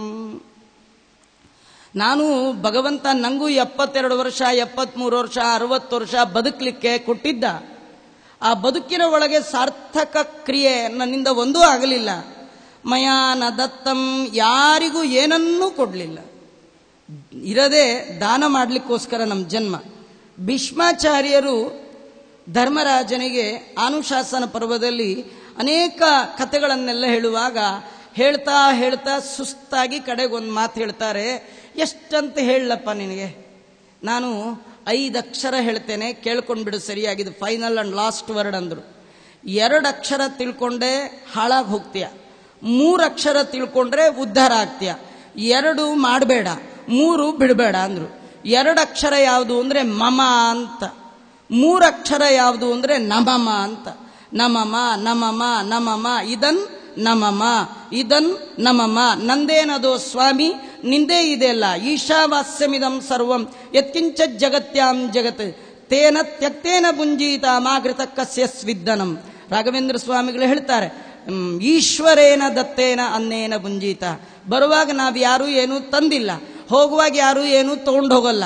ದಾಸರಂತಾರೆ, ಬರುವಾಗ ಏನ ತಂದೆ, ಬರುತ್ತಲೇ ಎಲ್ಲಾನು ನನ್ನದೆಂದೆ, ಬರುವಾಗ ಏನ ತಂದೆ. ನೋಡಿ, ಇಲ್ಲಿ ಬಂದ ಮೇಲೆ ಎಲ್ಲ ನಂದು ಅಂತ ಯಾರು ಅನ್ಬೋದು? ಬರುವಾಗ ಯಾರು ಎಲ್ಲ ತರ್ತಾರೋ, ಹೋಗುವಾಗ ಯಾರು ಎಲ್ಲ ತಗೊಂಡು ಹೋಗ್ತಾರೋ ಅವ್ರು ಮಾತ್ರ ಇದ್ದಾಗ ಎಲ್ಲ ನಂದು ನಂದು ನಂದು ಅನ್ಬೋದು. ಹಾಗೆ ಬಂದವನು ಅಂದ್ರೆ ಒಬ್ಬನೇ. ತಮದ್ಭುತಂ ಬಾಲಕಂ ಅಂಬುಜೆ ಕ್ಷಣಂ ಚತುರ್ಭುಜಂ ಶಂಖಗದಾತ್ಯುದಾಯುಧಂ ಶ್ರೀವತ್ಸಲಕ್ಷ್ಮಂ ಗಲಶೋಭಿ ಕೌಸ್ತುಭಂ ಪೀತಾಂಬರಂ ಸಂದ್ರಪಯೋಧ ಸೌಭಗಂ ಮಹಾರಹ ವೈಡೂರ್ಯ ಕಿರೀಟ ಕುಂಡಲತ್ವಿಷ ಪರಿಶ್ವಕ್ತ ಸಹಸ್ರ ಕುಂತಲಂ ಉದ್ದಾಮ ಕಾಂಚಂಗದ ಕಂಕಣಾದಿಭಿ ವಿರೋಚಮಾನಂ ವಸುದೇವ ಐಕ್ಷತ. ಕೃಷ್ಣ ಪರಮಾತ್ಮ ವಸುದೇವ ದೇವಕಿಯರ ಮುಂದೆ ಪ್ರಕಟಗೊಂಡಾಗ ಹೇಗಿದ್ದ? ಯಾರು ನೋಡಿದ್ರು? ವಸುದೇವ ನೋಡ್ದ. ಅವ ಹೇಳ್ತಾನೆ ಹೀಗಿದ್ದ. ಅಲ್ಲ, ದೇವರು ಹಾಗೆ ಯಾಕಿದ್ದ? ದೇವರಂತಾನೆ, ನಿಮ್ಮ ಥರ ನಾನಲ್ಲ, ನನ್ನ ಥರ ಯಾರೂ ಇಲ್ಲ. ಏನಿದ್ರರ್ಥ? ನಾನು ಬರುವಾಗೂ ಎಲ್ಲ ಹಾಕ್ಕೊಂಡು ಬರ್ತೀನಿ, ಹೋಗುವಾಗೂ ಎಲ್ಲ ಹಾಕ್ಕೊಂಡು ಹೋಗ್ತೀನಿ, ಇರುವಾಗಲೂ ಎಲ್ಲ ನಂದಂತೀನಿ. ನೀವು ಬರುವಾಗ ಏನು ಹಾಕ್ಕೊಂಡು ಬರಲಿಲ್ಲ, ತಗೊಂಡು ಬರಲಿಲ್ಲ, ಹೋಗುವಾಗಲೂ ಏನು ತಗೊಂಡು ಹೋಗಲ್ಲ, ಏನು ಹಾಕ್ಕೊಂಡು ಹೋಗಲ್ಲ, ಇರುವಾಗಲೂ ನಂದು ಅಂತ ಏನು ಅನ್ಬೇಡಿ. ನಿಮಗೆ ಏನಿದೆ ಅದು ನಿಮ್ದಲ್ಲ, ನಾ ಕೊಟ್ಟದ್ದು. ನಾ ಕೊಟ್ಟದ್ದನ್ನು ನಂಗೆ ಕೊಡೋದೇ ಜೀವನದ ದೊಡ್ಡ ಧರ್ಮ, ಅದೇ ದಾನ. ಈ ದಾನ ಮಾಡಲೇ ಇಲ್ಲಲ್ಲ ನನ್ನ ಜೀವನದಲ್ಲಿ. ಕೆಲವರು ಅಂತಾರೆ ನೋಡಿ, ಎಂಜಿಲ್ ಕೈಯಲ್ಲಿ ಕಾಗೆ ಓಡಿಸಲ್ಲಂತ. ಊಟ ಮಾಡ್ತಿರ್ತಾರೆ, ಕಾಗೆ ಬಂದರೆ ಉಶುಷ್ ಅಂತ ಬಾಯಿಲಂತಾರೆ ವಿನ ಕೈಯಲ್ಲಿ ಅನ್ನಲ್ಲ. ಕೈಯಲ್ಲಂದ್ರು ಅಗಳು ಬಿದ್ದು ಕಾಗೆ ತಿಂದರೆ ವೇಸ್ಟ್ ಆಗಿಬಿಡುತ್ತಲ್ಲ ಅಂತ ಎಂಜಿಲ್ ಕೈಯಲ್ಲಿ ಕಾಗೆ ಓಡಿಸಲ್ಲಂತ. ಇಂಥ ದುರ್ಬುದ್ಧಿ, ಹಾಗೆ ಮಾಡಬಾರ್ದು. ಮಯಾನ ದತ್ತಂ ಮುಂದೆ ಹೇಳ್ತಾರೆ, ನಿತ್ಯದಲ್ಲಿ ದಾನ ಮಾಡಬೇಕಂತ. ನಿತ್ಯ ದಾನ ಅಂತ ಒಂದು ನಿಯಮ. ನ ಮಯಾನ ದತ್ತಂ ನ ಹುತಂ ನ ಹುತಾಶನೆ. ಹೋಮಿಸ್ಲೇ ಇಲ್ಲ, ನಿಜವಾಗಿಯೂ ಪ್ರತಿನಿತ್ಯ ಹೋಮ ಮಾಡಬೇಕಂತ. ಏನು ಹೋಮ? ಏನು ಮಾಡದಿದ್ರು ಬೇಡ, ಅನ್ನ ತಿನ್ನಲಿಕ್ಕೆ ಸಂಸ್ಕಾರ ಮಾಡಬೇಕಿದೆ ವೈಶ್ವದೇವ ಅಂತ. ಆ ವೈಶ್ವದೇವ ಮಾಡದೇ ಇದ್ರೆ ಮಹಾಪಾಪ. ಅಂತ ಪ್ರತಿನಿತ್ಯ ಮಾಡಬೇಕಂತೆ. ತಪೋ ನ ತಪ್ತಂ, ತಪಸ್ ಮಾಡಬೇಕಂತ. ಎಲ್ಲಿ ಹೋಗಿ ತಪಸ್ ಮಾಡಿದ್ರಿ? ಕಾಡೇ ಇಲ್ಲ, ಎಲ್ಲ ಕಡೆ ಸೈಟ್ ಮಾಡಿಬಿಟ್ಟಿರೋದ್ರಿಂದ ಈ ಕಾಡನ್ನೋ ಶಬ್ದವೇ ಇಲ್ಲ. ಮನೆನೇ ಒಳ್ಳೆ ಕಾಡಿದ್ದಾಗಿರುತ್ತೆ. ಅದಕ್ಕೆ ದಾಸರಂದ್ರು ಅಲ್ಲೇ ತಪಸ್ ಮಾಡು ಅಂದ್ರು. ತಪಸ್ ಮಾಡೋದು ಅಂದ್ರೆ ಏನು? ಹೆಂಡತಿ ಬಿಟ್ಟು ಹೋಗ್ಬಿಡೋದು ಅಂತನೋ, ಅಥವಾ ಕಣ್ಣು ಮುಚ್ಕೊಂಡು ಕೂತ್ಕೊಂಡ್ಬಿಡೋದು ಅಂತನೋ, ಗಡ್ಡ ಕೂದಲೆಲ್ಲ ಬಿಟ್ಟು ಬಿಡೋದು ಅಂತನೋ, ಇದೆಲ್ಲ ತಪಸ್ಸಲ್ಲ. ತಪ ಆಲೋಚನೆ, ತಪಸ್ಸಂತಾಪೆ, ತಪಕ್ಕೆ ಬೇಕಾದಷ್ಟಿದೆ. ತಪ ಅಂದ್ರೆ ಆಲೋಚನೆ, ಭಗವಂತನ ಬಗ್ಗೆ ನಿರಂತರ ಚಿಂತನೆ ಮಾಡುವುದೇ ದೊಡ್ಡ ತಪ. ಕಲಿಯುಗದಲ್ಲಿ ಯಾವ ತಪ ಅಂದ್ರೆ ಎರಡೇ. ಮಧ್ವಾಚಾರ್ಯ 2 ಬೆರಳು ತೋರಿಸಿ ಹೇಳ್ತಾರೆ, ತಪ ಅಂದ್ರೆ ಏನು ಗೊತ್ತಾ? ದೊಡ್ಡೋರು ಸಿಕ್ಕಾಗ ಕೇಳು, ಚಿಕ್ಕೋರು ಸಿಕ್ಕಾಗ ಹೇಳು, ಹೇಳು ಕೇಳು, ಹೇಳು ಕೇಳು. ಸ್ವಾಧ್ಯಾಯ ಪ್ರವಚನ ಏವೇತಿ ನಾಕೋ ಮೌದ್ಗಲ್ಯ ತದ್ದಿ ತಪಸ್ತದ್ದಿ ತಪಃ. ಕಲಿಯುಗದ ದೊಡ್ಡ ತಪಸ್ಸು ಹೇಳೋದು ಇಲ್ಲ ಕೇಳೋದು. ಹೇಳೋದೇನು? ಭಾಗವತ. ಕೇಳೋದೇನು? ಭಾಗವತ. ಹೇಳಿದ್ದು ಶುಕಾಚಾರ್ಯರು, ಕೇಳಿದ್ದು ಪರೀಕ್ಷಿತ. ನಡುವೆ ನಡೆದ ಸಂವಾದವೇ ಭಾಗವತ. ಜೀವನದಲ್ಲಿ ಭಾಗವತ ಕೇಳಿದ್ದ ಉದ್ಧಾರ ಆದ, ಜೀವನದಲ್ಲಿ ಭಾಗವತ ಕೇಳಲಿಲ್ಲ ಹಾಳಾದ. ಹಾಗಾದ್ರೆ ಯಾವಾಗಲೂ ಹೇಳಬೇಕು, ಯಾವಾಗಲೂ ಕೇಳಬೇಕು. ದೊಡ್ಡೋರು ಸಿಕ್ಕಾಗ ಕೇಳು, ಚಿಕ್ಕೋರು ಸಿಕ್ಕಾಗ ಹೇಳು. ನಮ್ಮಲ್ಲೆಲ್ಲ ತುಂಬ ಮಾಡಿ ಬೈಯುವಾಗ ಒಂದು ಮಾತಂತಾರೆ, ಅವನಿಗೆ ಹೇಳೋರಿಲ್ಲ ಕೇಳೋರಿಲ್ಲ, ಹಾಳಾಗಿ ಹೋದ ಅಂತಾರೆ. ಹಾಗಾದ್ರೆ ಹೇಳೋರು ಕೇಳೋರು ನಡುವೆ ನಡೆದ ಸಂವಾದವನ್ನ ಜೀವನದಲ್ಲಿ ಒಮ್ಮೆಯೂ ಕೇಳಿಲ್ಲ. ಭಾವಜ್ಞರಲ್ಲಿ ಭಾಗವತ ಕೇಳುವಲಿ ಆಸೆ ಪುಟ್ಟಲಿಲ್ಲ. ಸಿರಿರಮಣ ತವ ಚರಣ ದೊರಕುವುದು ಹ್ಯಾಂಗಿನ್ನು, ಪರಮ ಪಾಪಿಷ್ಟ ನಾನು. ಭಾವಜ್ಞರಲ್ಲಿ ಭಾಗವತವನ್ನ ಎಂದೂ ಕೇಳಲಿಲ್ಲ, ಅದರಿಂದ ನಮಗೆ ಈ ಬುದ್ಧಿ ಬರಲೇ ಇಲ್ಲ. ಅವು ಹೇಳ್ತಾರೆ, ಇದೇ ದೊಡ್ಡ ತಪಸ್ಸು. ನಿರಂತರ ಶ್ರವಣ ಮನನ ಅನುದಿನ ಮಾಡೋ, ಇನ್ನೂ ಸಂಶಯವು ಯಾತಕೋ. ನಿತ್ಯದಲ್ಲಿ ಭಗವಂತನ ಕಥಾ ಶ್ರವಣ ಮಾಡೋದಿದೆಯಲ್ಲ, ಇದಕ್ಕಿಂತ ದೊಡ್ಡ ತಪಸ್ಸಿಲ್ಲ ಅಂತಾರೆ. ಈ ತಪಸ್ಸನ್ನು ಮಾಡಬೇಕು. ತ್ರಿದಶಾನ ಪೂಜಿತ, ನಿತ್ಯದಲ್ಲಿ ದೇವರ ಪೂಜೆ ಮಾಡ್ಬೇಕಂತ. ಕೆಲವರು ಸಂಡೇ ಮಾಡ್ತೀವಿ ಅಂತ, ಏನ್ ದೇವ್ರಿಗೆ ಉಪಕಾರ ಮಾಡಿದ ಹಾಗೆ. ಇನ್ ಕೆಲವರು ಮನೆಯವರು ಹೇಳಿ ಹೇಳಿ ಪ್ರಾಣ ತೆಗಿತಿರ್ತಾರೆ ಅಂತ ಹೇಳಿ ಅವ್ರೇನಂತಾರೆ, ನಾಳೆ ಪೂಜೆ ಮಾಡ್ತೀನಿ, ಒಂದು ಕಂಡೀಷನ್, ನೀರು ಬಂದ್ರೆ ಮಾತ್ರ ಮಾಡ್ತೀನಿ ಅಂತಾರೆ. ಇವು ಸ್ನಾನಗಿನಕ್ಕೆಲ್ಲ ಒದ್ದೆಗಿದ್ದೆ ಉಟ್ಕೊಂಡು ನೆಲ್ಲಿ ಕೆಳಗೆ ಕೂತ್ಕೊಳ್ತಾರೆ, ಅಲ್ಲಿವರೆಗೂ ಬರ್ತಿರತ್ತೆ, ಆಮೇಲೆ ನಿಂತೇ ಹೋಗ್ಬಿಡುತ್ತೆ. ಇವು ನೆಲ್ಲಿ ಕೆಳಗೆ ಕೂತ್ಕೊಳ್ಳೋಕ್ಕೂ ನೆಲ್ಲಿ ನಿಲ್ಲಕ್ಕೂ ಒಂದೇ. ಯಾಕಂದ್ರೆ ದೇವ್ರಿಚ್ಛೆ. ನಿಂಗೆ ಇಷ್ಟ ಇಲ್ಲ ಅಂದಮೇಲೆ ನಿನ್ನ ಕೈಯಿಂದ ಪೂಜೆ ತಗೊಳಕ್ಕೆ ನಂಗೂ ಇಷ್ಟ ಅಲ್ಲ ಅಂತ. ಪೂಜೆ ದೇವರಿಗಾಗಿ ಅಲ್ಲ, ನಿಮಗಾಗಿ. ಪೂಜೆ ಮಾಡೋರು 3 ರೀತಿ ಜನ ಇದಾರಂತೆ. ಏನಂದ್ರೆ, ಕೆಲವರು ಅದು ಬೇಕು ಇದು ಬೇಕು ಅಂತ ಪೂಜೆ ಮಾಡ್ತಾರೆ, ಅದು ದೇವರಿಗೆ ಇಷ್ಟ ಇಲ್ಲ. ಇನ್ ಕೆಲವರು ದೇವರು ಕೊಟ್ಟೇ ಕೊಡ್ತಾನೆ ಅನ್ಕೊಂಡು ಪೂಜೆ ಮಾಡ್ತಾರೆ, ಅದು ದೇವರಿಗೆ ಇಷ್ಟ ಇಲ್ಲ. ಏನು ಬೇಡ, ನನ್ನ ಕರ್ತವ್ಯ ಸ್ವಾಮಿ ಅಂತ ಪೂಜೆ ಮಾಡ್ಬೇಕಂತೆ. ದೇವರು ಕೊಟ್ಟ ಸಂಪತ್ತನ್ನ ದೇವರಿಗೆ ಅರ್ಪಣೆ ಮಾಡಲಿಕ್ಕೆ ಒಂದು ಉಪಾಯ ಅಂದ್ರೆ ಪೂಜೆ, ಬೇರೆ ದಾರಿನೇ ಇಲ್ಲ. ಕೆಲವರು ಮುಟ್ಲಿಕ್ಕೆ ಭಯ, ಅಯ್ಯೋ ನಾವು ಅಲ್ಲಿ ತಿಂದಿದೀವಿ ಇಲ್ಲಿ ತಿಂದಿದ್ವಿ ಅದು ಮಾಡಿದೀವಿ ಅಂತ. ನೀವು ಬೇಕಾದ ಪಾಪ ಮಾಡ್ರಿ, ಪಾಪ ಮಾಡ್ದೋನು ಅದು ಪ್ರಾಯಶ್ಚಿತ್ತ ಮಾಡ್ಕೊಳ್ಳಿಕ್ಕೆ ಭಗವಂತನ ಪಾದವನ್ನ ಮುಟ್ಟಲೇಬೇಕು. ಅವನ ಪಾದವನ್ನ ಮುಟ್ಟುವ ತನಕ ನಿಮ್ಮ ಪಾಪಗಳು ಹೋಗ್ಲಿಕ್ಕೆ ಸಾಧ್ಯವೇ ಇಲ್ಲ. ಸಕನ್ಮನ ಕೃಷ್ಣ ಪದಾರವಿಂದಯೋ ನಿವೇಶಿತಂ ತದ್ಗುಣರಾಗಿಯ ಇರಿಹ ನತೇ ಯಮಂ ಪಾಶ ಭೃತಶ್ಚ ತದ್ಭಟಾನ್ ಸ್ವಪ್ನೇಪಿ ಪಶ್ಯಂತಿ ಚೀರ್ಣ ನಿಷ್ಕೃತ. ಇನ್ನೊಂದು ಮಾತು ಹೇಳುತ್ತೆ, 4 ಕೆಲಸ ದಿನ ಬಿಡಬಾರ್ದು, ಟೈಮ್ ಮಾಡ್ಬೇಕು. ಟೈಮ್ ಅಂದ್ರೆ ನೆನಪು ಬರುತ್ತೆ. ಸ್ವಾಮಿಗಳು ನೋಡಿದ್ರೆ ಟೈಮೇ, ಅವ್ರು ನೋಡಿದ್ಮೇಲೆ ಟೈಮು ಅದೇ ಚೇಂಜ್ ಆಗ್ತಿರುತ್ತೆ. ಅವ್ರು ಬಂದ ಮೇಲೆ 6 ಗಂಟೆ ಆಗುತ್ತೆ, ಅವ್ರು ಬಂದಾಗ 11:15 ಆಗುತ್ತೆ. ಯಾಕಂದ್ರೆ ಕಾಲಶ್ಚ ನಾರಾಯಣ. ನಾವು ದೇವರ ಪೂಜೆ ಅಂದ್ರೆ ಕಾಲಕ್ಕೆ ತಕ್ಕಾಗಿ ಮಾಡೋದೆ. ನಮಗೊಂದು ವಿಧಿ ನಿಯಮ ಮಾಡ್ತಾ ಇದೆ, 4 ಕೆಲಸವನ್ನ ಮರೆಯದೆ ಕಾಲಕ್ಕೆ ಮಾಡಬೇಕಂತೆ. ಅದ್ಯಾವುದಂದ್ರೆ ಶತಂ ವಿಹಾಯ ಸ್ನಾತವ್ಯಂ. 100 ಕೆಲಸ ಇರಲಿ ಬಿಟ್ಟು ಸರಿಯಾದ ಸಕಾಲದಲ್ಲಿ ಸ್ನಾನ ಮಾಡ್ಬೇಕಂತ. ಇಲ್ಲೆಲ್ಲ ಮಾಡ್ತಾರೆ ಅನ್ಸುತ್ತೆ, ಬೇರೆ ಬೇರೆ ನಮ್ಮ ಕಡೆ ಊರುಗಳಲ್ಲೆಲ್ಲ ಕೆಲವ್ರು ಏನಂದ್ರೆ, ಅವ್ರ ಯಜಮಾನರು ಆಫೀಸ್ಗೆ ಹೋದ್ಮೇಲೆ ಮಕ್ಕಳನ್ನೆಲ್ಲ ಕಳಿಸಿದ ಮೇಲೆ ಆರಾಮಾಗಿ ಒಬ್ಬರೇ ಫ್ರೀಯಾಗಿ ಸ್ನಾನ ಮಾಡ್ತಾರೆ, ಎಲ್ಲ ಕೆಲಸ ಮಾಡಿ. ಹಾಗೆ ಮಾಡಬಾರ್ದು, ಬೆಳಗಾಗೆದ್ದು ಸ್ನಾನ ಮಾಡ್ಬೇಕಂತ. ಯಾಕಂದ್ರೆ ಈ ದೇಹದಿಂದ ಮಾಡುವ ಸಕಲ ಕರ್ಮಗಳು ಭಗವಂತನ ಆರಾಧನೆ ಆಗಬೇಕು. ಪರಿಪರಿ ಕೆಲಸವು ನಿನ್ನ ಮಹಾಪೂಜೆ. ಪ್ರಾತಃ ಕಾಲಾದಿದಂ ಕರ್ಮ ನಿತ್ಯ ನೈಮಿತ್ಯಕಾತ್ಮಜಂ ಕೇಶವಾರಾಧನಾರ್ಥಾಯ ಕರಿಷ್ಯೇಹಂ ತವಾಜ್ಞ. ಎಲ್ಲ ಕೆಲಸ ಮಾಡುವ ಈ ದೇಹ ಮೊದಲು ಪವಿತ್ರ ಆಗಬೇಕು. ಅದಕ್ಕೆ ಮೊದಲು ಸ್ನಾನ ಮಾಡಿ, ಬೆಳಗಾಗೆದ್ದು ಸ್ನಾನ ಮಾಡಿ ಅಂತಾರೆ. ಶತಂ ವಿಹಾಯ, 100 ಕೆಲಸವನ್ನು ಬಿಟ್ಟು ಮೊದಲು ಸ್ನಾನ ಮಾಡಿ. ಎರಡನೇದು ಸಹಸ್ರಂ ವಿಹಾಯ ದಾತವ್ಯಂ. 1000 ಕೆಲಸ ಇಲ್ಲಿ, ಕೊಡೋ ಮನಸ್ಸು ಬಂದಾಗ ಕೊಟ್ಟು ಬಿಡಿ. ಕೆಲವರಿಗೆ ಮನಸ್ಸಿರುತ್ತೆ, ಒಳ್ಳೆಯವ್ರು ಸಿಕ್ಕಿರಲ್ಲ, ಒಳ್ಳೆ ಆಚಾರ ಬರಲಿಲ್ಲ, ಆಚಾರ ಇವತ್ತೇ ಕೊಡಬೇಕು ಅಂದ್ಕೊಂಡಿದ್ದೆ, ಒಳ್ಳೆ ಆಚಾರ ಬರಲಿಲ್ಲ ಅಂತ. ಇನ್ನು ಕೆಲವರು ಇವತ್ತು ಬಂದ್ರಲ್ಲ ಆಚಾರ್ಯ, ನಿನ್ನೆ ಬಂದ್ಬಿಟ್ಟಿದ್ರೆ ಚೆನ್ನಾಗಿರ್ತಿತ್ತು, ಗ್ರಹಣ ಇತ್ತು ಅಂತ. ಹೀಗೆಲ್ಲ ಇಲ್ಲ. ನಿಮ್ಗೆ ಕೊಡೋ ಮನಸ್ಸಿದೆಯಾ, ಕೊಟ್ಬಿಡಿ. 1000 ಕೆಲಸ ಇದ್ರೂ ಬಿಟ್ಟು ಕೊಟ್ಬಿಡಿ. ಇನ್ನು 3ನೇ ಕೆಲಸ ಯಾವುದಂದ್ರೆ ಟೈಮ್ ಊಟ ಮಾಡಿ ಅಂತ. ಲಕ್ಷಂ ವಿಹಾಯ ಭೋಕ್ತವ್ಯಂ. ಲಕ್ಷ ಕೆಲಸ ಇರಲಿ. ನಮ್ಮ ಊರಲ್ಲೆಲ್ಲ ಊಟದ್ದೇ ಪ್ರಾಬ್ಲಮ್. ಬೆಳಗ್ಗೆ 6 ಗಂಟೆಗೆ ಮನೆ ಬಿಟ್ಟು ಹೋಗ್ಬಿಡ್ತಾರೆ, ಸಾಫ್ಟ್ವೇರ್ ಅಂತ. ಸಾಯಂಕಾಲ ಬರುವಾಗ ರಾತ್ರಿ 10. ತರೋದು 1,00,000, ತಿನ್ನೋದು 1 ಸ್ಪೂನು. ಚಿತ್ರಾಹುತಿ ಶಬ್ದವೇ ಇಲ್ಲ, ಪ್ರಾಣಾಗ್ನಿಹೋತ್ರ ಗೊತ್ತೇ ಇಲ್ಲ. ಶ್ರದ್ಧಾಯಾಂ ಪ್ರಾಣೇ ನಿವಿಷ್ಟೋ ಮೃತಂಜುಹೋಮಿ ಶಿವೋ ಮಾ ವಿಷಾಪ್ರದಾಹಾಯ ಪ್ರಾಣಾಯ ಸ್ವಾಹ ಪ್ರಾಣಾತ್ಮನೆ ಅನಿರುದ್ಧಾಯ ಇದನ್ನ ಮಮ. ಈ ಪರಿಯಲುಂಬನರ ನಿತ್ಯೋಪವಾಸಿ ನಿರಾಮಯ ನಿಷ್ಪಾಪಿ ನಿತ್ಯ ಮಹತ್ಸು ಯಜ್ಞಗಳ ಆಚರಿಸಿದವ. ಯಜ್ಞ ಅದು ವೈಶ್ವಾನರ ಯಜ್ಞ. ಆಹವನೀಯ, ದಕ್ಷಿಣಾಗ್ನಿ, ಗಾರ್ಹಪತ್ಯ 3 ಅಗ್ನಿಯಲ್ಲಿ ಯನ್ಮುಖಂ ಆಹವನೀಯಂ. ಈ ಮುಖ ಅಗ್ನಿ, ಇದು ಆಹವನೀಯ ಅಗ್ನಿ. ಪ್ರಾಣ ಅಪಾನ ವ್ಯಾನ ಉದಾನನ ಒಳಗಿರುವ ಅನಿರುದ್ಧ ಪ್ರದ್ಯುಮ್ನ ಸಂಕರ್ಷಣ ವಾಸುದೇವ ನಾರಾಯಣ ಅನ್ನಮಯ ಪ್ರಾಣಮಯ ಮನೋಮಯ ವಿಜ್ಞಾನಮಯ ಆನಂದಮಯ ಕೋಶದಲ್ಲಿರ್ತಾನೆ ಅಂತ ತಿಳಿದು ಈ ಪರಿಯಲುಂಬನರ ನಿತ್ಯೋಪವಾಸಿ ನಿರಾಮಯ.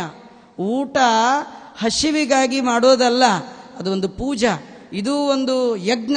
ಈ ಅನುಸಂಧಾನದಿಂದ ಮಾಡಬೇಕು. ಬೇಕಾದ್ರೆ ಮಾಡ್ತೀವಿ, ಸಾಕಾರ ಬಿಡ್ತೀವಿ, ಹಾಗೆಲ್ಲ ಇಲ್ಲ. ಇದು ಮಾಡಲೇಬೇಕಾದಂಥ ಕ್ರಿಯಾ. ಲಕ್ಷಂ ವಿಹಾಯ ಭೋಕ್ತವ್ಯಂ. ಈ 3 ಕೆಲಸಕ್ಕಿಂತ 4ನೇ ಕೆಲಸ ಇನ್ನೂ ದೊಡ್ಡದು. ಅದು ಯಾವುದಂದ್ರೆ ಕೋಟಿಂ ವಿಹಾಯ ಶಿವಪೂಜನಂ.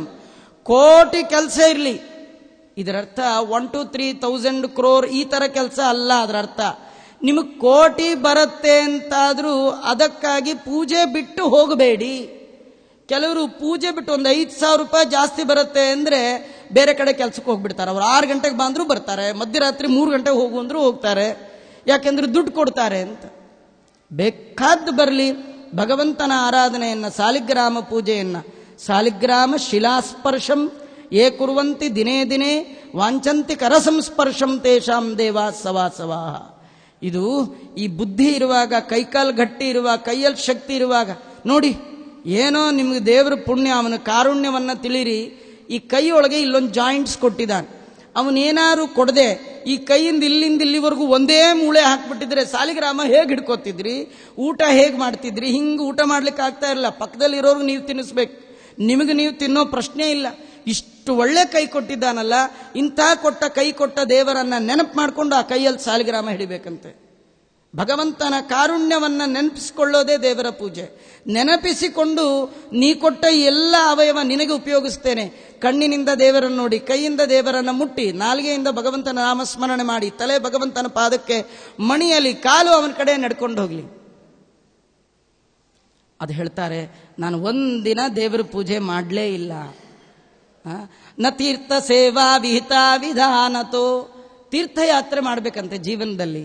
ಕೃಷ್ಣ ಪರಮಾತ್ಮನ ನೋಡ್ಲಿಕ್ಕೆ ಅಕ್ರೂರ ಮಥುರಾಪಟ್ಟಣದಿಂದ ನಂದಗೋಕುಲಕ್ಕೆ ಬಂದ. ಬರುವಾಗ ಸಾಯಂಕಾಲ ಆಗಿತ್ತು. ಕೃಷ್ಣ ಹೊರಗೆ ಹಾಲು ಕರಿತಿದ್ದ.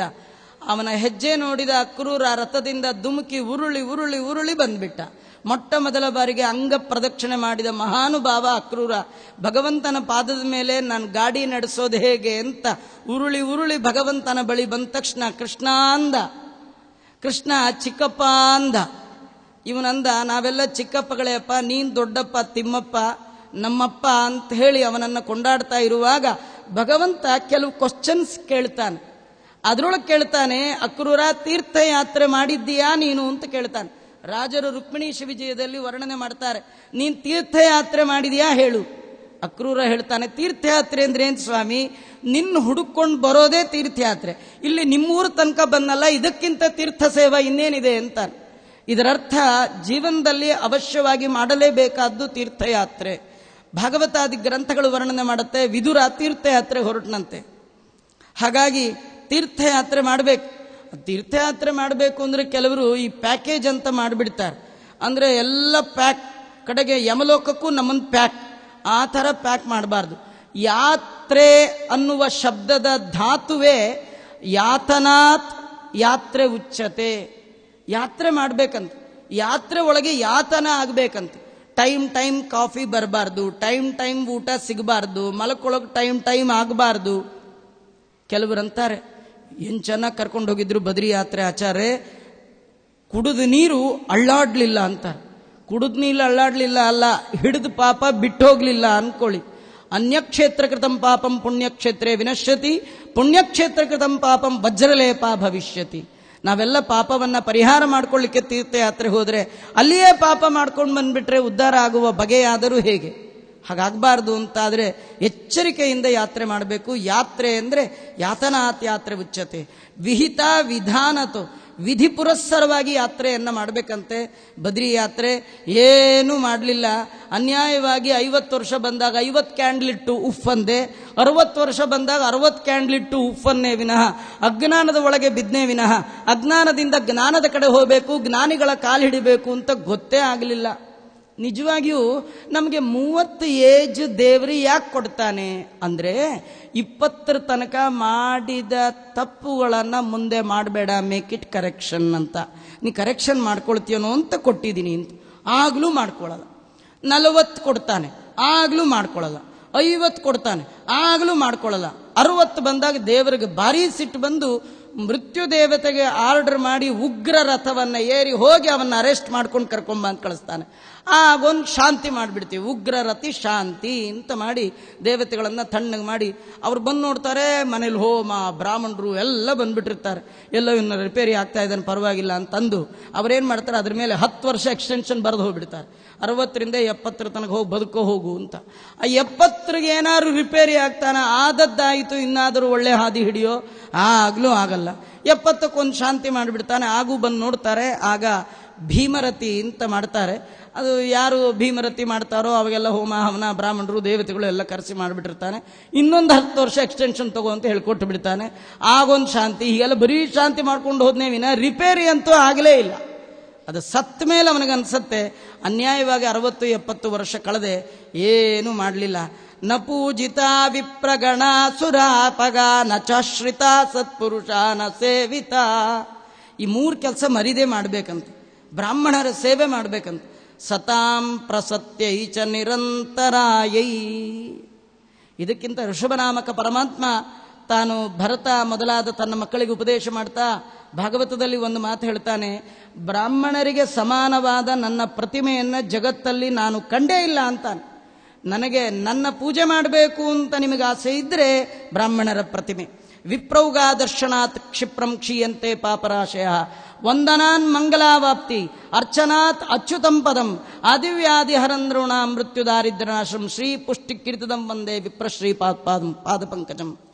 ಯಾವತಿ ವೈ ದೇವತಾ ತಾ ಸರ್ವಾ ವೇದ ವಿಧಿ ಬ್ರಾಹ್ಮಣೇ ವಸಂತಿ.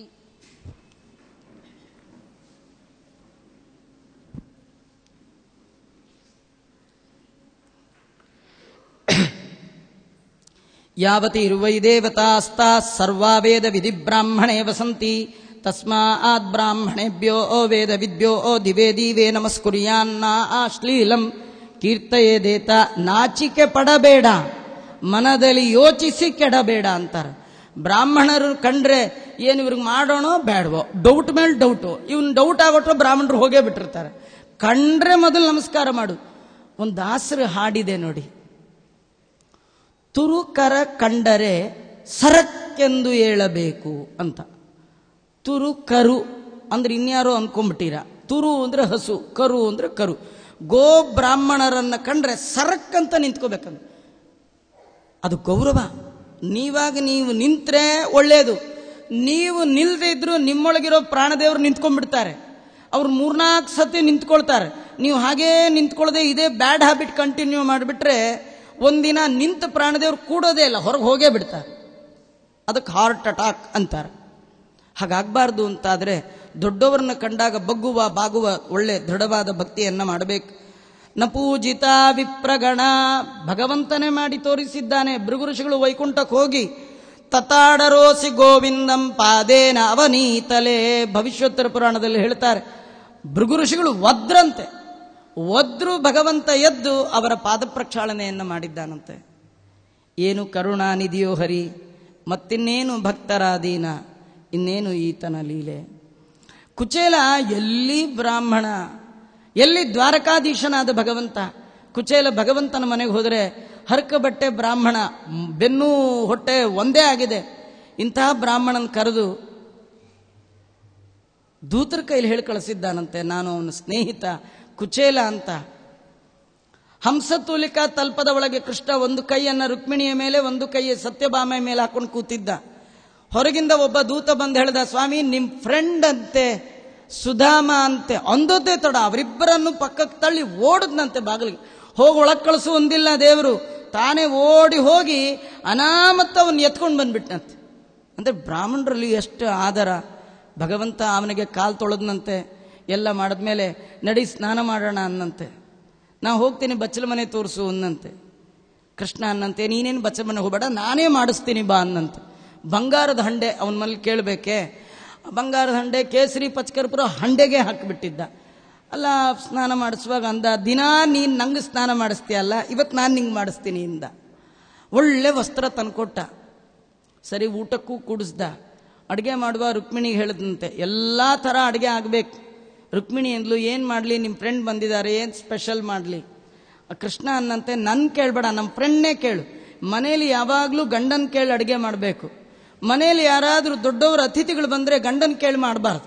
ಯಾಕೆ ಗಂಡಂಗೆ ಬೆಂಡೆಕಾಯಿ ಇಷ್ಟ ಅಂತ ನೀವು ಬೆಂಡೆಕಾಯಿ ಮಾಡಿದ್ರೆ, ಬಂದ ಆಚಾರ ಬೆಂಡೆಕಾಯಿ ಬಿಟ್ಬಿಟ್ಟಿದ್ರೆ, ಹೋಲಿ ಆಚಾರ ಬಿಟ್ಬಿಟ್ಟಿದ್ರೆ, ನೀವು ಚಟ್ನಿ ಪುಡಿ ಅನ್ನ ತಿನ್ನಿ ಅಂತ ಅವ್ನಿಗೆ ಚಟ್ನಿ ಪುಡಿ ಹಾಕಿ ಇವ್ರು ಬೆಂಡೆಕಾಯಿ ಉಳಿ ಬಾರಿಸ್ಬಿಡೋದು.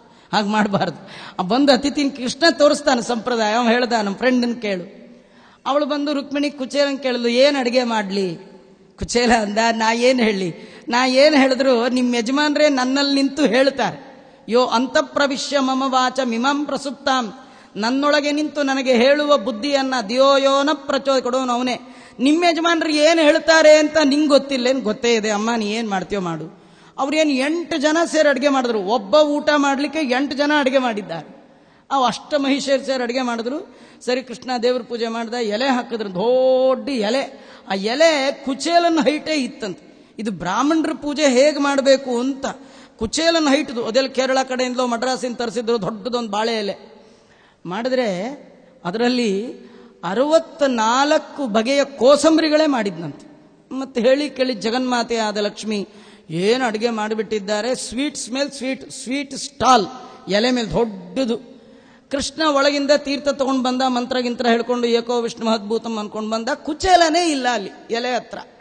ಏನಾಗಿದೆ ಅಂದ್ರೆ ಕುಚೇಲನಿಗಿಂತೂ ಎತ್ತರವಾಗಿ ಪೇರಿಸ್ಬಿಟ್ಟಿದ್ದಾರಂತೆ ಸ್ವೀಟ್. ಹೀಗೆ ಬಗ್ಗ ನೋಡ್ದ, ಕುಚೇಲ ಕಂಡ. ಕುಚೇಲಂಗೆ ಸಂಕೋಚ ಬ್ರಾಹ್ಮಣ ಕುಗ್ಗಿ ಹೋಗಿದ್ದಾನೆ.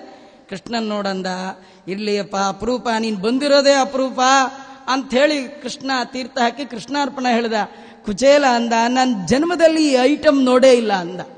ಇಷ್ಟೆಲ್ಲ ಕೋಸಂಬರಿಗಳು, ಇಷ್ಟೆಲ್ಲ ಪಾಯಸಗಳು ನಾನು ಜನ್ಮದಲ್ಲೇ ನೋಡಿಲ್ಲ. 27 ಜನ ಮಕ್ಕಳಿದ್ರಂತವನಿಗೆ. ಊಟಕ್ಕೆ ಕೂತ್ರೆಲ್ಲ ಅವ್ರದೇ ನೆನಪಂದು. ಊಟ ಮಾಡಲಿಕ್ಕೆ ಮನಸ್ಸಿಲ್ಲ. ಕೃಷ್ಣಂಗಂದ, ಇಷ್ಟೆಲ್ಲ ಹೇಗೆ ತಿನ್ನೋದು? ಕೃಷ್ಣ ಅಂದ, ನೀ ಏನು ತಿನ್ಬೇಡ, ನೀ ಸ್ಟಾರ್ಟ್ ನೀ ಮಾಡು, ಎಂಡ್ ನಾ ಮಾಡ್ತೀನಿ.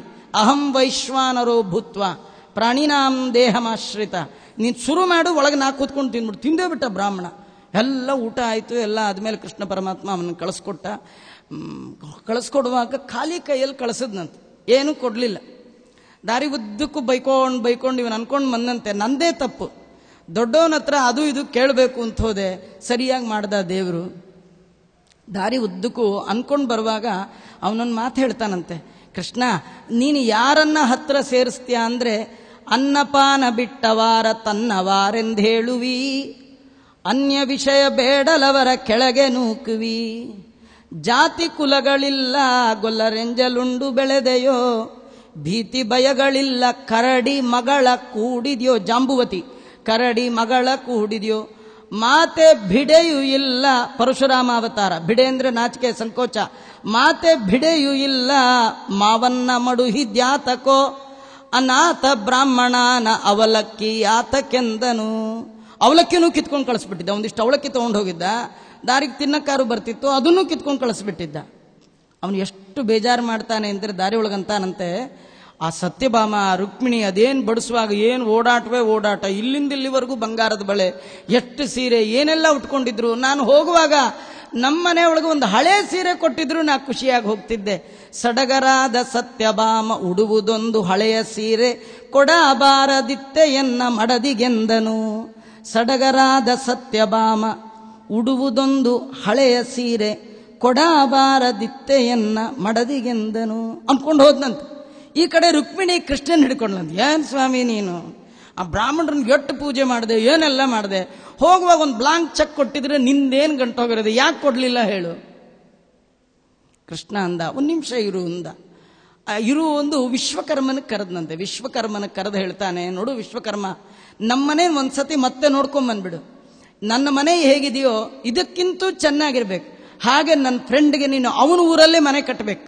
ಅವನ ಊರಿಗೆ ಹೋಗ್ತಾ ಇದ್ದಾನೆ, ಅವನ ಊರಿಗೆ ಹೋಗೋಷ್ಟೊಳಗೆ ಅವನ ಮನೆ ನಿರ್ಮಾಣ ಆಗಿರ್ಬೇಕು, ಎಲ್ಲ ಕಡೆ ಸಕಲ ಸಂಪತ್ತಿರಬೇಕು, ಹಾಗೆ ನೀನು ನಿರ್ಮಾಣ ಮಾಡು ಅಂತ ಅವನ ಕಳಿಸದ್ನಂತೆ. ರುಕ್ಮಿಣಿಗೆ ಗೊತ್ತಾಯ್ತಂತೆ, ಅಲ್ಲ ಸ್ವಾಮಿ, ಇಷ್ಟೆಲ್ಲ ಮಾಡುವ ಕಾರುಣ್ಯ ಇರುವ ನೀನು ಆ ಕುಚೇಲನ್ಗೆ ಹೋಗುವಾಗಲೇ ಒಂದು ಬಂಗಾರದ ದುಡ್ಡಿನ ಥೈಲಿ ಕೊಟ್ಟಿದ್ರಾಗಿರ್ತಿತ್ತಲ್ಲ. ಕೃಷ್ಣ ಅನ್ನಂತೆ, ನಾನು ನನ್ನ ಭಕ್ತರಿಗೆ ಕೊಟ್ಟರೆ ಹೊತ್ಕೊಂಡೋಗೋ ಟಯರ್ಡು ಅವ್ರಿಗೆ ಆಗಬಾರ್ದು. ಕೆಲವರು ಕೆಲವು ಸತಿ ಆಚಾರ್ಯ ಒಂದು ಕುಂಬಳಕಾಯಿ ದಾನ ಕೊಟ್ಬಿಡ್ತಾರೆ. ಅವ್ರು ತೊಗೊಂಡೋಗಂಗಿಲ್ಲ, ಬಿಡೋಂಗಿಲ್ಲ. ಬರುವಾಗ ಸ್ಕೂಟ್ರಲ್ಲಿ ಬಂದಿರ್ತಾರೆ, ಕುಂಬಳಕಾಯಿ ಕಾಲತ್ರ ಇಟ್ಕೊಂಡ್ರೆ ಬ್ರೇಕ್ ಮೇಲೆ ಕಾಲಿಡಕ್ಕಾಗಲ್ಲ, ಬ್ರೇಕ್ ಮೇಲೆ ಕಾಲಿಟ್ರೆ ಕುಂಬಳಕಾಯಿ ಉರುಳೋಗುತ್ತೆ, ಬಿಟ್ಟು ಹೋದ್ರೆ ಕೊಟ್ಟೋರು ಬೇಜಾರು ಮಾಡ್ಕೊಂಡು ಹೋಗ್ತಾರೆ. ತಗೊಂಡು ಹೋಗ್ತಿರ್ತಾನೆ, ದಾರಿ ಒಳಗೆ ಇನ್ಯಾವುದೋ ಗಾಡಿ ಬಂದ ಕಾಲಿಡ್ತಾನೆ, ಕುಂಬಳಕಾಯಿ ಅಡ್ಡ ಬರುತ್ತೆ, ಗಾಡಿ ಆಕ್ಸಿಡೆಂಟ್ ಆಗುತ್ತೆ, ಇಂದ್ರಾರಮಣ ಗೋವಿ. ದೇವರಂತಾನೆ ಈ ಪ್ರಾಬ್ಲಮ್ ಬರಬಾರ್ದು. ನಿಜವಾಗಿಯೂ ದಾನದಲ್ಲಿ 3 ರೀತಿ ದಾನ. ಬಂದಾಗ ಈಗ ಬಂದ್ರ ಆಮೇಲೆ ಬನ್ನಿ, ನಾಳೆ ಬನ್ನಿ ಅಂತ ಕಳಿಸ್ತಾರಲ್ಲ, ಕಡೆಗೆ ಯಾವಾಗಲೋ ಗೋಳು ಹಾಕೊಂಡು ಕೊಡ್ತಾರೆ, ಅದೊಂದು ದಾನ. ಇನ್ನು ಬಂದ್ಮೇಲಂತೂ ಬಂದ್ಬಿಟ್ರಿ, ಸರಿ ಟೈಮ್ ಬರ್ತೀರಿ ನೋಡಿ ಆಚಾರ್ಯ ನೀವು ಅಂತ ದಾನ ಕೊಡೋದು. ಇನ್ನು ಕೆಲವರು ನೀವ್ಯಾಕೆ ಬಂದ್ರಿ ಆಚಾರ್ಯ, ನಿಮ್ಮ ಮನೆಗೆ ನಾವು ತಂದ್ಕೊಡ್ತೀವಿ ಅಂತ ಅಲ್ಲೇ ಹೋಗಿ ಕೊಡ್ತಾರೆ. ಇದು ಉತ್ತಮ ದಾನ. ಇದ್ದಲ್ಲೇ ಹೋಗಿ ದಾನ ಕೊಡ್ತಾನಲ್ಲ, ಅವನಿಗೆ ಜನ್ಮ ಜನ್ಮಾಂತರದಲ್ಲಿ ಇದ್ದಲ್ಲೇ ದೇವರು ಕೊಡ್ತಾನೆ. ಬಂದಾಗ ಕೊಡ್ತಾರಲ್ಲ, ಅವ್ರು ದುಡಿದ್ರೆಷ್ಟೋ ಅಷ್ಟು ಕೊಡ್ತಾನೆ. ಬಂದಾಗೂ ಕೊಡದೆ ಗೋಳ ಹಾಕೋತಾರಲ್ಲ, ಅವ್ರು ಎಷ್ಟು ಕೆಲಸ ಮಾಡಿದ್ರು ಅವ್ರಿಗೇನೂ ಸಿಗಬಾರ್ದು, ಹಂಗೆ ಮಾಡ್ತಾನೆ ದೇವರು. ಇದು ಭಗವಂತನ ಮಹಿಮಾ. ಬ್ರಾಹ್ಮಣರ ಪೂಜೆ ಹೇಗೆ ಮಾಡಬೇಕು ಅಂತ ಕೃಷ್ಣ ತೋರಿಸ್ಕೊಟ್ಟಿದ್ದಾನೆ. ಸತ್ ಮೇಲೆ ನಾವು ಅನ್ಕೊಳ್ತೀವಿ, ಬದುಕಿದ್ದಾಗ ಒಂದಿನ ಒಬ್ಬ ಬ್ರಾಹ್ಮಣರು ಪೂಜೆ ಮಾಡಲಿಲ್ಲ. ನ ಪೂಜಿತ ವಿಪ್ರಗಣ. ಜೀವನದಲ್ಲಿ ಗಂಗಾ ನದಿಯ ಹತ್ರ ದಿನ ಇರ್ಬೇಕಂತ, ಕೆಲವು ದಿನ ಇರ್ಬೇಕಂತ, ಒಂದು 3 ದಿನನಾರು ಇರ್ಬೇಕಂತ ಗಂಗಾ ನದಿ ಹತ್ರ. ಇಲ್ಲಿ ಉಡುಪಿಲಂತೂ ಮುಗ್ದೆ ಹೋಯ್ತು, ಸ್ವಯಂ ಭಾಗೀರಥಿ ಇಲ್ಲೇ ಬಂದು ನಿಂತು ಬಿಟ್ಟಿದ್ದಾಳೆ. ಅದಕ್ಕೆ ದಾಸರಂದ್ರು, ಮಧ್ವ ಸರೋವರ ಸ್ನಾನ, ಮುದ್ದು ಕೃಷ್ಣನ ದರ್ಶನ, 2 ಕೆಲಸ ಸಾಕು, ಜನ್ಮದಲ್ಲಿ ಉದ್ಧಾರ ಆಗಿಬಿಡ್ತೀರಿ ಅಂತ. ಸುರಾಪಗ ನಚಾಶ್ರಿತ. ದೇವನದಿಯ ಬಳಿ ಸ್ವಲ್ಪ ದಿನ ಇರಬೇಕಂತೆ, ಒಳ್ಳೆ ಸತ್ಕರ್ಮವನ್ನ ಮಾಡ್ತಾ ಸತ್ಪುರುಷರ ಸೇವೆ ಮಾಡಬೇಕಂತೆ. ಪರೋಪಕಾರ ನಕೃತ ಕದಾಚನ. ಇನ್ನೊಬ್ಬರಿಗೆ ಉಪಕಾರ ಮಾಡಬೇಕಂತೆ, ಯಾವಾಗಲೂ ಏನಾದರೂ ಉಪಕಾರ ಮಾಡಬೇಕು. ನಾವು ರಾತ್ರಿ ಮಲ್ಕೊಳ್ಳೋ ಮುಂಚೆ ಒಂದ್ಸತಿ ಎದ್ದನ್ಕೋ, ಬೆಳಗ್ಗೆ ಎಷ್ಟೊತ್ತಿಗೆದ್ದೆ, ಈಗ ಎಷ್ಟೊತ್ತಿಗೆ ಮಲ್ಕೊಳ್ತಾ ಇದ್ದೀನಿ, ನನ್ನಿಂದ ಯಾರಿಗೆ ಏನು ಉಪಕಾರ ಆಯಿತು. ಪರೇಶಾಂ ಉಪಕಾರಾರ್ಥಂ ಯಜ್ಜೀವತಿ ಸಜೀವತಿ.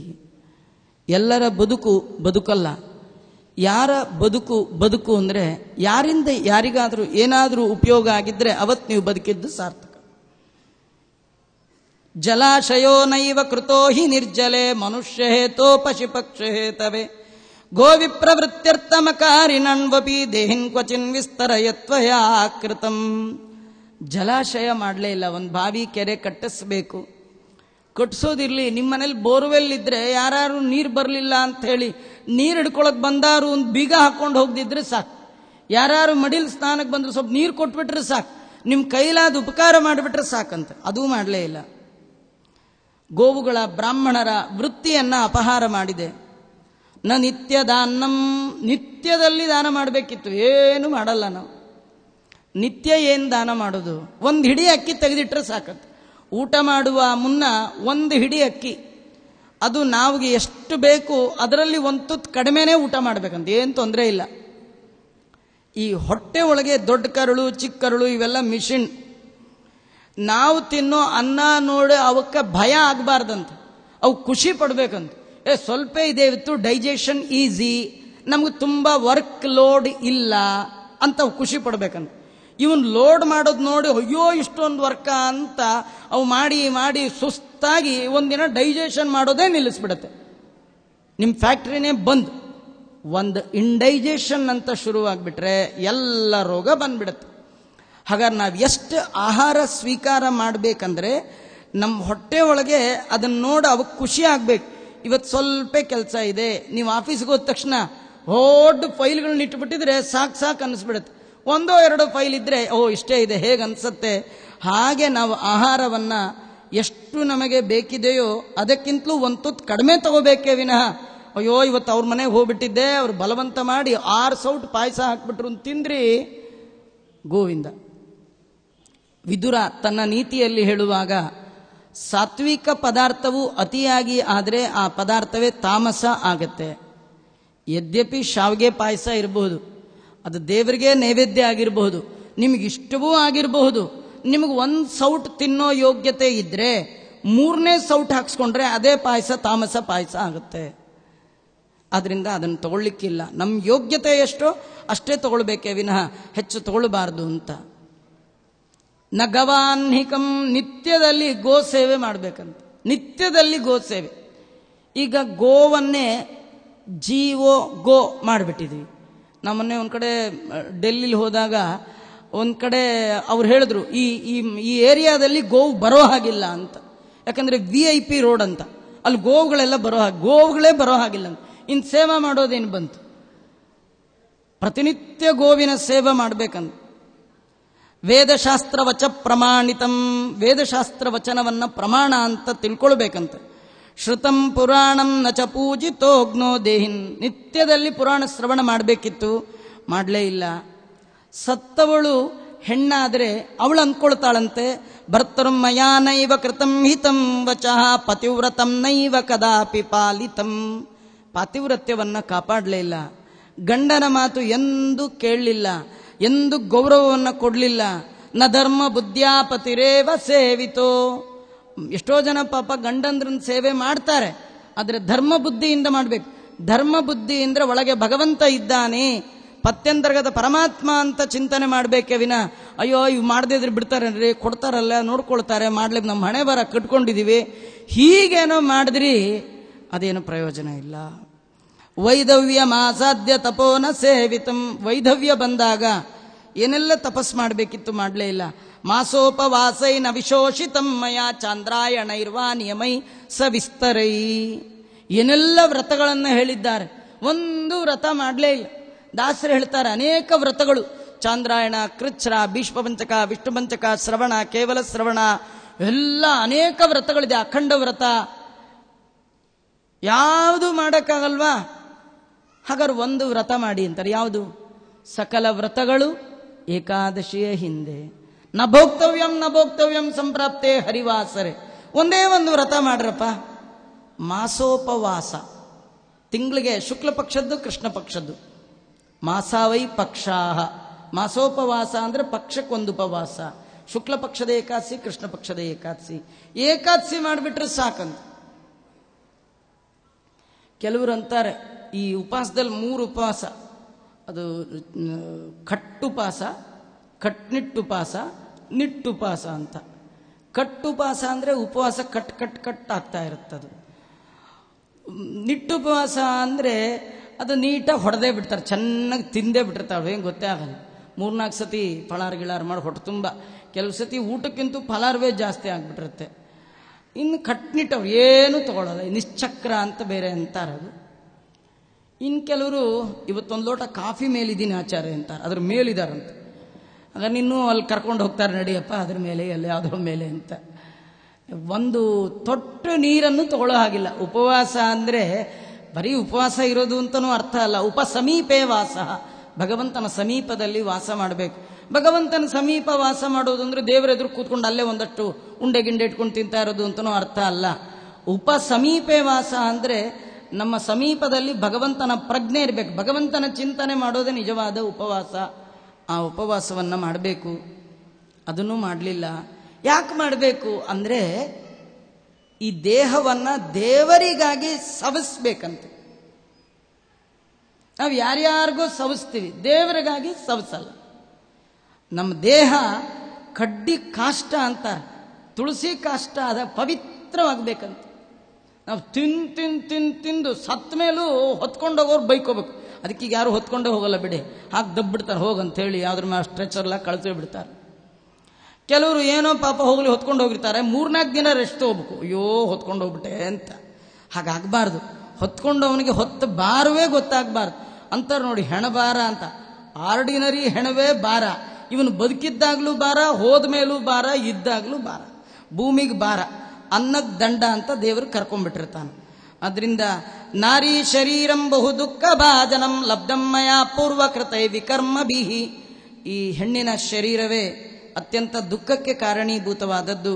ಇಂಥ ದುಃಖ ದೇಹವನ್ನು ಪಡೆದರೂ ಕೂಡ ಉತ್ತಮವಾದ ಕೆಲಸವನ್ನು ಮಾಡಲೇ ಇಲ್ವಲ್ಲ ಅಂತ ಅಳ್ತಾನಂತೆ. ಎಲ್ಲಿ ಹೋಯಿತು ನನ್ನ ಮನುಷ್ಯ ಜನ್ಮ ಅಂತ ಮರಳಿ ಮರಳಿ ಮರಳಿ ಆ ದೇಹದ ಕಡೆಗೆ ಮನಸ್ಸಿಟ್ಟು ನೋಡ್ತಾನಂತೆ. 17 ದಿನಾನ್ಯೇಕೋ ವಾಯುವೇಗೇನ ಗಚ್ಚತಿ. 17 ದಿನ ದರ ದರ ದರ ದರ ಹೇಳ್ಕೊಂಡು ಹೋಗ್ಬಿಡ್ತಾರೆ. ವಾಯುವೇಗೇನ ಗಚ್ಚತಿ. 18 ದಿನರ್ಥಾರ್ಕ್ಷ ಸೌಮ್ಯಪುರಂ ವ್ರಜೇತ್. 18ನೇ ದಿನ ಸೌಮ್ಯಪುರಕ್ಕೆ ಹೋಗ್ತಾನೆ. ಅಲ್ಲೆಲ್ಲ ಅನೇಕ ಪ್ರೇತ ಗಣಗಳು, ಪುಷ್ಪಭದ್ರ ಅಂತ ನದಿ, ಅಲ್ಲಿ ನ್ಯಗ್ರೋಧ ಅಂತ ರಾಜ, ಅಲ್ಲಿ ಯಮದೂತರು ಈ ಜೀವನ್ ನೋಡಿ ಅಂತಾರೆ, ಸ್ವಲ್ಪ ಟಯರ್ಡ್ ಆಯ್ತಾನಪ್ಪ, ಸ್ವಲ್ಪ ರೆಸ್ಟ್ ತಗೋ ಅಂತಾರೆ. ಅವನಿಗೋ ಆಶ್ಚರ್ಯ, ಅಲ್ಲ ಇವ್ರಿಗೂ ಇಂಥ ಒಳ್ಳೆ ಬುದ್ಧಿ ಬಂದ್ಬಿಡುತ್ತಾ? ಪುರಾಣದಲ್ಲಿ ಏನೋ ಹೇಳ್ತಿದ್ರು, ಅಂತಕನ ದೂತರಿಗೆ ಕಿಂಚಿತ್ತು ದಯ ಇಲ್ಲ ಅಂತ. 18 ದಿನ ಆದ್ಮೇಲೆ ನಮ್ಮ ಜೊತೆ ಫ್ರೆಂಡ್ಶಿಪ್ ಬೆಳೆಸ್ತಾ ಇದ್ದಾರೋ ಏನ್ ಕಥೆಯೋ ಅಂತ ಅನ್ಕೊಂಡ್ಬಿಡ್ತಾರೆ. ಸ್ವಲ್ಪ ನೀನು ವಿಶ್ರಾಂತಿ ತಗೋ ಅಂತ ಹೇಳಿ ಅಂದಾಗ, ಅಲ್ಲಿ ವಿಶ್ರಾಂತಿ ತಗೋ ಅಂದ ತಕ್ಷಣ ಇವನಿಗೆ ತನ್ನ ಹೆಂಡತಿ, ತನ್ನ ಮಕ್ಕಳು, ತನ್ನ ಮನೆಯದೇ ನೆನಪು ಬರುತ್ತೆ. ದಾರಾ ಪುತ್ರಾಧಿಕಂ ಸೌಖ್ಯಂ ಸ್ಮರತೆ ತತ್ರ ದುಃಖಿತ. ಅಲ್ಲಿ ಇರುವಾಗ ಇವನಿಗನ್ಸತ್ತಂತೆ, ಅಯ್ಯೋ ಇಷ್ಟೊತ್ತಲ್ಲಿ ನಮ್ಮ ಮನೆಯವ್ರು ಏನೋ ತಿಂಡಿ ಗಿಂಡಿ ಕಾಫಿ ತಂದ್ಕೊಡ್ತಿದ್ರು, ನಮ್ಮ ಹುಡುಗ ಇಷ್ಟೊತ್ತಿಗೆ ಸ್ಕೂಲಿಂದ ಬರ್ತಾ ಇದ್ದ, ಅಯ್ಯೋ ಕಳ್ಕೊಂಡ್ಬಿಟ್ನೆ, ಅಯ್ಯೋ ಅಂತಿರ್ತಾನಂತೆ. ಧನಾನಿ ಭೃತ್ಯ ಮಾತ್ರಾಣಿ ಸರ್ವಂ ಶೋಚತಿ ವೈಯದ ತದಾ ಪ್ರೇತಾತ್ತತ್ರಾಂತ್ಯ ಕಿಂಕರ ಚೈತ ಬ್ರವನ್. ಅವರೆಲ್ಲ ಹೀಗೆ ಅನ್ಕೊಳ್ತಾ ಇರುವಾಗ ಆ ಯಮದೂತರು ಬಂದು ಅಂತಾರಂತೆ, ಕ್ವದನಂ ಕ್ವಸುತ ಜಾಯ ಕೃತ ಬಾಂಧವ ಸ್ವಕವೋರ್ಜಿತಂ ಭೋಕ್ತ ಮೂಢಂ ಯಾಹಿ ಚಿರಂಪತಿ. ಎಲ್ಲಿ ಹೆಂಡತಿ, ಎಲ್ಲಿ ಮಕ್ಕಳು, ಎಲ್ಲಿ ನಿಮ್ ದುಡ್ಡು ನಡಿ ಅಂತಾನೆ. ಯಾವುದು ಏನು ಕೇಳಲೇಬೇಡ, ಅದೆಲ್ಲ ಇರೋ ತನಕ ಮಾತ್ರ. ಜಾನಾಸಿ ಸಂಬಲಂ ಬಲಂ ಬಲ ಮಧ್ವಗಾನಾಂನೋ ಸಂಬಲಾಯ ಯಶಸೆ ಪರಲೋಕಪಾಂತ. ದಿನಾ ಫ್ಯಾಕ್ಟ್ರಿಗೆ ಹೋಗುವಾಗ ಕ್ಯಾರಿಯರ್ ತಗೊಂಡೋಗ್ಬೇಕು ಅಂತ ನೆನಪಿತ್ತು, ಇಷ್ಟು ದೂರದ ದಾರಿ ನಡೆಯುವಾಗ ಬುತ್ತಿ ಕಟ್ಟಬೇಕು ಅನ್ನೋ ನೆನಪಿಲ್ಲ ನಿನಗೆ. ಏನ್ ಮಾಡ್ಕೊಂಡಿದೀಯಾ? ಏನಿದೆ ಹೇಳು, ಇದ್ರು ಕೊಡ್ತೀವಿ, ಇಲ್ದೇರಿಲ್ಲ. ಮಾಸೆ ತೃತೀಯೇ ಸಂಪ್ರಾಪ್ತೆ ಪ್ರಾಪ್ಯ ಗಂಧರ್ವ ಪಟ್ಟಣಂ ತ್ರೈಮಾಸಿಕಂ ಪಿಂಡಂ ತತ್ರ ಭುಕ್ತಂ ಪ್ರಸರ್ಪತಿ. ಹೀಗೆ 3ನೇ ತಿಂಗಳು ಬರುತ್ತೆ. 3ನೇ ತಿಂಗಳು ಬಂದಾಗ ಗಂಧರ್ವಪುರಕ್ಕೆ ಬರ್ತಾನೆ. ಅಲ್ಲಿ ತ್ರೈಮಾಸಿಕ ಪಿಂಡವನ್ನ ಮಗ ಕೊಟ್ಟದ್ದನ್ನು ಸ್ವೀಕಾರ ಮಾಡ್ತಾನೆ. ಮಗ ಕೊಟ್ಟರು ಉಂಟು, ಇಲ್ಲದೇ ಇಲ್ಲ. ಕೆಲವರು ಕೊಡೋದೇ ಇಲ್ಲ, ಮುಂದೆ ಮಾಡಬೇಕಾದ್ದೇ ಇಲ್ಲ ಅಂತ ಎಲ್ಲ ಮುಗಿದೋಯ್ತು ಅಂತಾರೆ. ಆಚಾರ ಎಲ್ಲ ಆಗಲೇ ಮಾಡಿಸ್ಬಿಟ್ರು ಅಂತಾರೆ. ಹಾಗೆಲ್ಲ ಮಾಡ್ಲಿಕ್ಕೆ ಬರಲ್ಲ. 3 ಬಾರಿ 16 ಶ್ರಾದ್ದಗಳನ್ನು ಮಾಡಬೇಕು. ಮಲಿನ ಷೋಡಶ, ಮಧ್ಯಮ ಷೋಡಶ, ಉತ್ತಮ ಷೋಡಶ ಅಂತ. ಈ ಉತ್ತಮ ಷೋಡಶ ಅಂದ್ರೆ ಮಾಸಿಕದಿಂದ ಆರಂಭ ಮಾಡಿ 27ನೇ ದಿನ, 30ನೇ ದಿನ, 45ನೇ ದಿನ ಮಾಡ್ತಕ್ಕಂಥದ್ದು. ಅಥ ಚತುರ್ಥೇ ಮಾಸಿಕಂ ಪಿಂಡಂ ಭುಂಕ್ತ್ವಾ ಚಿಂಚಿತ್ ಸುಖಿ ಭವೇತ್ ಹಸ್ತಂ ದತ್ತಂ ತದಾ ಭುಂಕ್ತೆ ಪ್ರೇತ ಕ್ರೌಂಚಪುರೇತತೆ. ಪಂಚಮ ಮಾಸಿಕವನ್ನ ಪ್ರೇತ ತಾನು ಸ್ವೀಕಾರ ಮಾಡಿ ಕ್ರೌಂಚಪುರಕ್ಕೆ ಇರುವಾಗ ಸ್ವೀಕಾರ ಮಾಡುತ್ತೆ. ಹೀಗೆ ಒಂದೊಂದೇ ಮಾಸದಲ್ಲಿ ಕೊಡುವಂಥದ್ದನ್ನು ಸ್ವೀಕಾರ ಮಾಡಿಕೊಂಡು ಮುಂದೆ ಹೋಗುವಾಗ ಚಿತ್ರಭವನ ಅನ್ನುವ ಊರಿಗೆ ಹೋಗುತ್ತೆ. ಅಲ್ಲಿ ವಿಚಿತ್ರನಾದ ರಾಜ, ಅವನ ಹೆಸರೇ ವಿಚಿತ್ರ ಅಂತ. ಇವನು ಯಮನಿಗೆ ತಮ್ಮ. ಯಮನ್ ತಮ್ಮ ಅಂದಮೇಲೆ ಯಮನ್ ಥರಾನೇ ಇರ್ತಾನೆ. ಅವನ್ ನೋಡಿ ಜೀವನಿಗೆ ಶ್ವಕನ್ಮೂತ್ರನ್ ವಿವಂಚತಿ, ಮಲಮೂತ್ರಗಳ ವಿಸರ್ಜನೆ, ಅಷ್ಟು ಭಯಂಕರ ರೂಪ. ಆ ರೂಪನ ನೋಡಿದ ತಕ್ಷಣ ಹೆದರಿದ್ ನೋಡಿ ಯಮದೂತನಂತಾರೆ, ಇವನೇನು ಯಮ ಅಲ್ಲ, ಯಮನ್ ತಮ್ಮ ಅಂತಾರೆ. ಅಲ್ಲ, ಯಮನ್ ತಮ್ಮನೇ ಹೀಗಾದ್ರೆ ಯಮ ಇನ್ನು ಹೇಗಿರಬೇಡ. ಹಾಗೆಲ್ಲ ಯೋಚನೆ ಮಾಡ್ತಾನೆ. ವಯಂತು ತರ್ತು ಕಾಮ ಮಹಾವೈತರಣಿ ನದೀಂ. ಹೀಗೆ ಹೋಗುವಾಗ ಆ ನದಿ ಅಡ್ಡ ಬರುತ್ತೆ, ವೈತರಣಿ ನದಿ ಅಂತ. ಆ ನದಿ ನೋಡಿದಾಗ ಅಲ್ಲಿ ಅನೇಕ ದೋಣಿಗಳೆಲ್ಲ ಕಾಣುತ್ತೆ. ಆ ದೋಣಿಗಳನ್ನು ನೋಡಿ ಇದು ಹತ್ರ ಬರುತ್ತೇನೋ ಅಂತ ಕಾಯ್ತಾನೆ. ಆಗ ಹೇಳ್ತಾರೆ, ನೀನೇನಾದ್ರೂ ದಾನ ಮಾಡಿದ್ರೆ ಮಾತ್ರ, ಗೋದಾನ ಮಾಡಿದ್ರೆ ಮಾತ್ರ ನಿನಗೆ ಆ ದೋಣಿ ಬರುತ್ತೆ, ಇಲ್ದೇರೆ ಬರೋದಿಲ್ಲ. ಯದಿತ್ವಯ ಪ್ರದತ್ತ ಗೋಹು ತದಾ ನೂರುಪಸರ್ಪತಿ. ನೀನು ಗೋದಾನ ಮಾಡಿದ್ರೆ ಮಾತ್ರ ನಿನಗೆ ಬರುತ್ತೆ. ಈ ಗೋದಾನ ಅಂದ ತಕ್ಷಣ ಸಾಯ್ಬೇಕು ಅನ್ಕೊಂಡಿರ್ತಾರೆ ಕೆಲವು, ಸತ್ ಮೇಲೆ ಮಾಡೋದು ಗೋದಾನ ಅಂತ. 6 ಬಾರಿ ಗೋದಾನ ಮಾಡಿರ್ಬೇಕು ನಾವು ಜೀವನದಲ್ಲಿ. 6 ಬಾರಿ ಯಾವಾಗ ಅಂತ ಮುಂದೆಲ್ಲ ವರ್ಣನೆ ಮಾಡ್ತಾರೆ. ಜೀವನದಲ್ಲಿ ಗೋದಾನವನ್ನೇ ಜೀವೋ ಗೋ ಮಾಡಿರ್ತೀವಿ ಜನ್ಮದಲ್ಲಿ, ಆದ್ರಿಂದ ದಾನವೂ ಇಲ್ಲ, ಗೋವೂ ಇಲ್ಲ. ತನ್ಮುಖೆ ಕಂಟಕಂ ದೂತ್ವಾ ದೂತೈರಾಕಾಶ ಸಂಸ್ಥಿತ ಬಡಿಶೇನ ಯಥಾ ಮತ್ಸ್ಯ ತಥಾ ಪಾರಂ ವ್ರಣೀಯತೆ. ಆ ನೀರಿನಲ್ಲಿ ಮುಳುಗಿಸಿ ಬಾಯಿ ಒಳಗೆ ಶೂಲ ಹಾಕ್ತಾರಂತೆ. ಈ ಮೀನನ್ನ ಹಿಡಿಲಿಕ್ಕೆ ಗಾಳ ಹಾಕಿ ಎಳೆಯುವಂತೆ ಆ ಜೀವನ ಬಾಯೊಳಗೆ ಗಾಳ ಹಾಕಿ ಎಳಿತಾರೆ. ಷಾಣ್ಮಾಸಿಕಂಚ ಯತ್ಪಿಂಡಂ ತತ್ವಾ ಭುಂಕ್ತ್ವ ಪ್ರಸರ್ಪತಿ.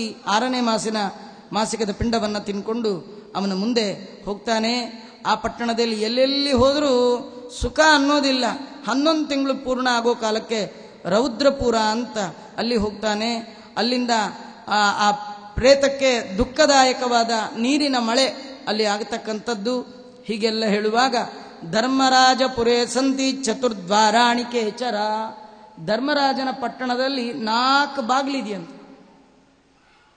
ಎಲ್ಲ ಬಾಗಿಲು ಕೂಡ ದುಃಖಕರವಾದ ಬಾಗಿಲಲ್ಲ. ಪಾಪಿಗಳಿಗೆ ಮಾತ್ರ ಒಂದೇ ಡೋರ್ ಓಪನ್. ಭಾರೀ ರಶ್ ಇರುತ್ತೆ, ಭಾರೀ ಕ್ಯೂ ಅಲ್ಲಿ. ಯಾಕೆಂದ್ರೆ ತುಂಬ ಜನ ಅಲ್ಲೇ ಹೋಗೋದು. ಅದು ಯಾವ ಡೋರ್ ಅಂದರೆ ದಕ್ಷಿಣ ದ್ವಾರ. ತತ್ರಾಯಂ ದಕ್ಷಿಣ ದ್ವಾರ ಮಾರ್ಗಾಸ್ತೆ ಪ್ರಕೀರ್ತಿತ ಅಸ್ಮಿನ್ ಪತಿ ಮಹಾಘೋರೆ ಕ್ಷತ್ರಶ್ರಾಮ ಪೀಡಿತ ಯಥಾಯಾಂತಿ ತಥಾ ಪ್ರೋಕ್ತಂ. ಆ ದ್ವಾರಕ್ಕೆ, ದಕ್ಷಿಣ ದಿಕ್ಕಿನ ದ್ವಾರಕ್ಕೆ ಹೋಗುವವರು ಇಷ್ಟೆಲ್ಲ ದುಃಖ ಪಡ್ತಾರೆ. ಆದ್ಯಂದಂಜ ಪ್ರವಕ್ಷ್ಯಾಮಿ, ಅಲ್ಲಿ ಪಡುವ ಯಾತನೆಯನ್ನು ಹೇಳ್ತೇನೆ ಕೇಳು. ಅದು 40 ಯೋಜನಾನಿ, 44 ಯೋಜನ ವಿಸ್ತೀರ್ಣ ಇರ್ತಕ್ಕಂಥ ಯಮರಾಜನ ಸಂಯಮನೀಪುರ. ಇಡೀ ಊರಿನಲ್ಲಿ ಒಂದೇ ಸೌಂಡು, ಹಾ ಹಾ ಅಯ್ಯೋ ಅಮ್ಮ ಅಯ್ಯೋ ಅಮ್ಮ ಅಯ್ಯೋ ಅಪ್ಪ ಅಂತ ಕಿರ್ಚ್ಕೋತಿರ್ತಾರಲ್ಲಿ. ಅದಕ್ಕೆ ಕೆಲವರು ಇಲ್ಲಿಂದಲೇ ಪ್ರಾಕ್ಟೀಸ್ ಮಾಡ್ಕೊಂಡು ಹೋಗಿರ್ತಾರೆ. ಅಲ್ಲಿ ಹೋ ಅಂತ ಕಿರ್ಚ್ಕೊಳ್ತಾ ಇರ್ತಾರೆ. ಮನೆಯೊಳಗೆ ಯಾವಾಗಲೂ ಹಾಹಾಕಾರ ನಡಿಬಾರ್ದು, ಅಯ್ಯೋ ಅಯ್ಯೋ ಅಯ್ಯೋ ಅಂತ ಅರ್ಬ ಇರಬಾರ್ದು. ಯಾವಾಗಲೂ ಶುಭವಾದ ಮಾತನ್ನೇ ಆಡ್ತಾ ಇರಬೇಕು. ಗತ್ವಾಚ ತತ್ರತೆ ಸರ್ವ ಪ್ರತಿಹಾರಂ ವದಂತಿ ಚ. ಧರ್ಮಧ್ವಜ ಪ್ರತಿಹಾರ. ಯಮನ ಬಾಗಿಲಲ್ಲಿ ಧರ್ಮಧ್ವಜ ಅಂತ ಇರ್ತಾನೆ. ಅವನಿಗೆ ಹೋಗಿ ಹೇಳ್ತಾರೆ, ಒಬ್ಬನ ಕರ್ಕೊಂಡು ಬಂದಿದ್ದೀವಿ, ಅವನು ವಿಚಾರಣೆ ಆಗಬೇಕು ಅಂತ. ಅವರು ಒಳಗೋದಾಗ ಚಿತ್ರಗುಪ್ತರು ಬರ್ತಾರೆ. ಅವ್ರು ಇಲ್ಲೇ ಕೂತ್ಬಿಟ್ಟಿರ್ತಾರಂತ. ಚಿತ್ರಗುಪ್ತಾಯನ್ಮ ಅವ್ರು ನಾವು ಮಾಡಿದ್ದೆಲ್ಲ ಈವೆಂಟ್ಸ್ನು ಡೇಟ್ ಟು ಡೇಟ್ ಬರ್ಕೊಂಡ್ಬಿಟ್ಟಿರ್ತಾರೆ. ಇಲ್ಲ ಅನ್ನೋಗಿಲ್ಲ, ಇಲ್ಲ ನೀವು ಸುಳ್ಳು ಹೇಳ್ತಾ ಇದ್ರಿ, ನಮ್ಮ ಕಂಡ್ರೆ ನಿಮಗಾಗಲ್ಲ, ಹಾಗೆಲ್ಲ ಅನ್ನೋಂಗಿಲ್ಲ. ಈ ಔಟ್ ಆದವರು ಔಟ್ ಆಗಿಲ್ಲ ಅಂದರೆ ಆ ಥರ್ಡ್ ಅಂಪೇರ್ ಅಂತ ಹೋಗ್ತಾರೆ ನೋಡಿ, ಹಾಗಲ್ಲೆಲ್ಲ ರೆಕಾರ್ಡ್ ಆಗಿಬಿಟ್ಟಿರ್ತಾರೆ. ಮಾಡಿಲ್ಲ ಅನ್ನೋ ಶಬ್ದವೇ ಇಲ್ಲ, ನೋಡಿ ನೀನೇ ಮಾಡಿದ್ದು ಅಂತ ಫ್ಲಾಶ್ ಬ್ಯಾಕ್ ಎಲ್ಲ ತೋರಿಸೇ ಬಿಡ್ತಾರೆ. ಆದ್ದರಿಂದ ಈ ಚಿತ್ರಗುಪ್ತರು ಬರ್ತಾರೆ. ಅವರು ಬಂದು ನಿಂತಾಗ ಯಮ ಕೇಳ್ತಾನೆ, ಇವ್ರನ್ನ ಯಾಕೆ ಕರ್ಕೊಂಡ್ಬಂದಿದ್ದೀರಿ, ಇವ್ರದ್ದೆಲ್ಲ ಏನು? ತತಸ್ತಂ ಚಿತ್ರಗುಪ್ತೋಪಿ ಧರ್ಮರಾಜನ್ ನಿವೇದೇತ್ ನಾಸ್ತಿಕಾಯೇ ನರತ್ತಾರ್ಕ್ಷ್ಯ ಮಹಾಪಾಪರತ ಸದಾ ತಾಂಶ್ಚ ಸರ್ವಾನ್ ಯಥಾ ಯೋಗ್ಯಂ ಸಮ್ಯಕ್ ಜಾನಾತಿ ಧರ್ಮರಾಟ್. ಚೆನ್ನಾಗಿ ಯಾವ ತಪ್ಪಿಗೆ ಏನು ಶಿಕ್ಷೆ ಕೊಡಬೇಕು ಅಂತ ತಿಳಿದ ಧರ್ಮರಾಜನ ಮುಂದೆ ಚಿತ್ರಗುಪ್ತರು ಇವರು ಮಾಡಿದ ಎಲ್ಲ ಕರ್ಮವನ್ನು ವರ್ಣನೆ ಮಾಡಿಬಿಡ್ತಾರೆ. ನೋಡಿ, ಒಮ್ಮೊಮ್ಮೆ ಚಿತ್ರಗುಪ್ತರು ಬರ್ಕೊಳ್ಳದೇ ಇರೋ ಕರ್ಮಗಳಿರುತ್ತಂತೆ. ಅಂದ್ರೆ ಅವ್ರಿಗೂ ಕಾಣದಾಗ ಏನೋ ಮಾಡಿಬಿಟ್ಟಿರ್ತಾರೆ. ಇನ್ನೆಷ್ಟು ಸ್ಪೆಷಲೈಸೇಷನ್ ಇರಬೇಕು ನಮ್ಮ ಪಾಪ ಮಾಡೋದು. ಅದಕ್ಕೆ ದೇವರು ಶ್ರವಣಕರು ಶ್ರವಣೀಯರು ಅಂತ ಬ್ರಹ್ಮದೇವರ ಮಕ್ಕಳು 1000 ಜನ ಇದ್ದಾರಂತೆ. ಅವರು ಮನಸ್ಸಿನಿಂದ ಮಾಡಿದ ಪಾಪಗಳನ್ನು ಕೂಡ ಬರೆದಿಟ್ಕೊಂಡ್ಬಿಟ್ಟಿರ್ತಾರಂತೆ. ಎಲ್ಲೋ ಕೂತು ಏನೋ ಚಿಂತನೆ ಮಾಡಿದ್ರೂ ಆ ಪಾಪವನ್ನು ಬರ್ಕೊಂಡ್ಬಿಟ್ಟಿರ್ತಾರಂತೆ. ಅದನ್ನೆಲ್ಲ ಮತ್ತೆ ಹೇಳ್ತಾರಂತೆ. ಚಾರಾಸ್ತೆ ಧರ್ಮರಾಜಸ್ಯ ಮನುಷ್ಯಾಣಂ ಶುಭಾಶುಭಂ. ಇವರೆಲ್ಲ ಮನುಷ್ಯ ಮಾಡುವಂತ ಪಾಪಗಳನ್ನೆಲ್ಲ ತಿಳಿದಿರ್ತಕ್ಕಂಥವರು. ವ್ರತೈದಾನೈಸ್ತೋ ತಥ್ಯೋಕ್ತ್ಯ. ಸತ್ಯವಾದ ನಡೆ ಮತ್ತು ನುಡಿಯಿಂದ ಇವರನ್ನ ಪ್ರೀತಿಗೊಳಿಸಿದ್ರೆ ಮಾತ್ರ ನಮ್ಮನ್ನು ಉದ್ಧಾರ ಮಾಡಲಿಕ್ಕೆ ಬಿಡ್ತಾರೆ, ಇಲ್ಲದೆ ಬಿಡೋದೇ ಇಲ್ಲ. ನಾವು ಮಾಡುವ ಕರ್ಮಗಳಿಗೆ ಸಾಕ್ಷಿ ಹೇಳಲಿಕ್ಕೆ 14 ಜನ ದೇವತೆಗಳು ಅಲ್ಲಿ ಬಂದು ನಿಂತು ಬಿಟ್ಟಿರ್ತಾರೆ. ನಾವು ಮಾಡುವ ಕರ್ಮಗಳನ್ನು ನಿತ್ಯದಲ್ಲಿ ನೋಡ್ತಾರೆ. ಸಾಕ್ಷಿ ಅಂದರೆ ಲಾಯರ್ ಹೇಳ್ಕೊಟ್ಟಿದ್ದು ಹೇಳೋದಲ್ಲ. ಸಾಕ್ಷಿ ಎನ್ನುವ ಶಬ್ದವೇ ಸಾಕ್ಷಾತ್ ಈಕ್ಷತೆ ಇತಿ ಸಾಕ್ಷಿ. ಕಣ್ಣಲ್ಲಿ ಕಣ್ಣಿಟ್ಟು ನೋಡಿರ್ತಾರೆ. ಯಾರು? 14 ಜನ.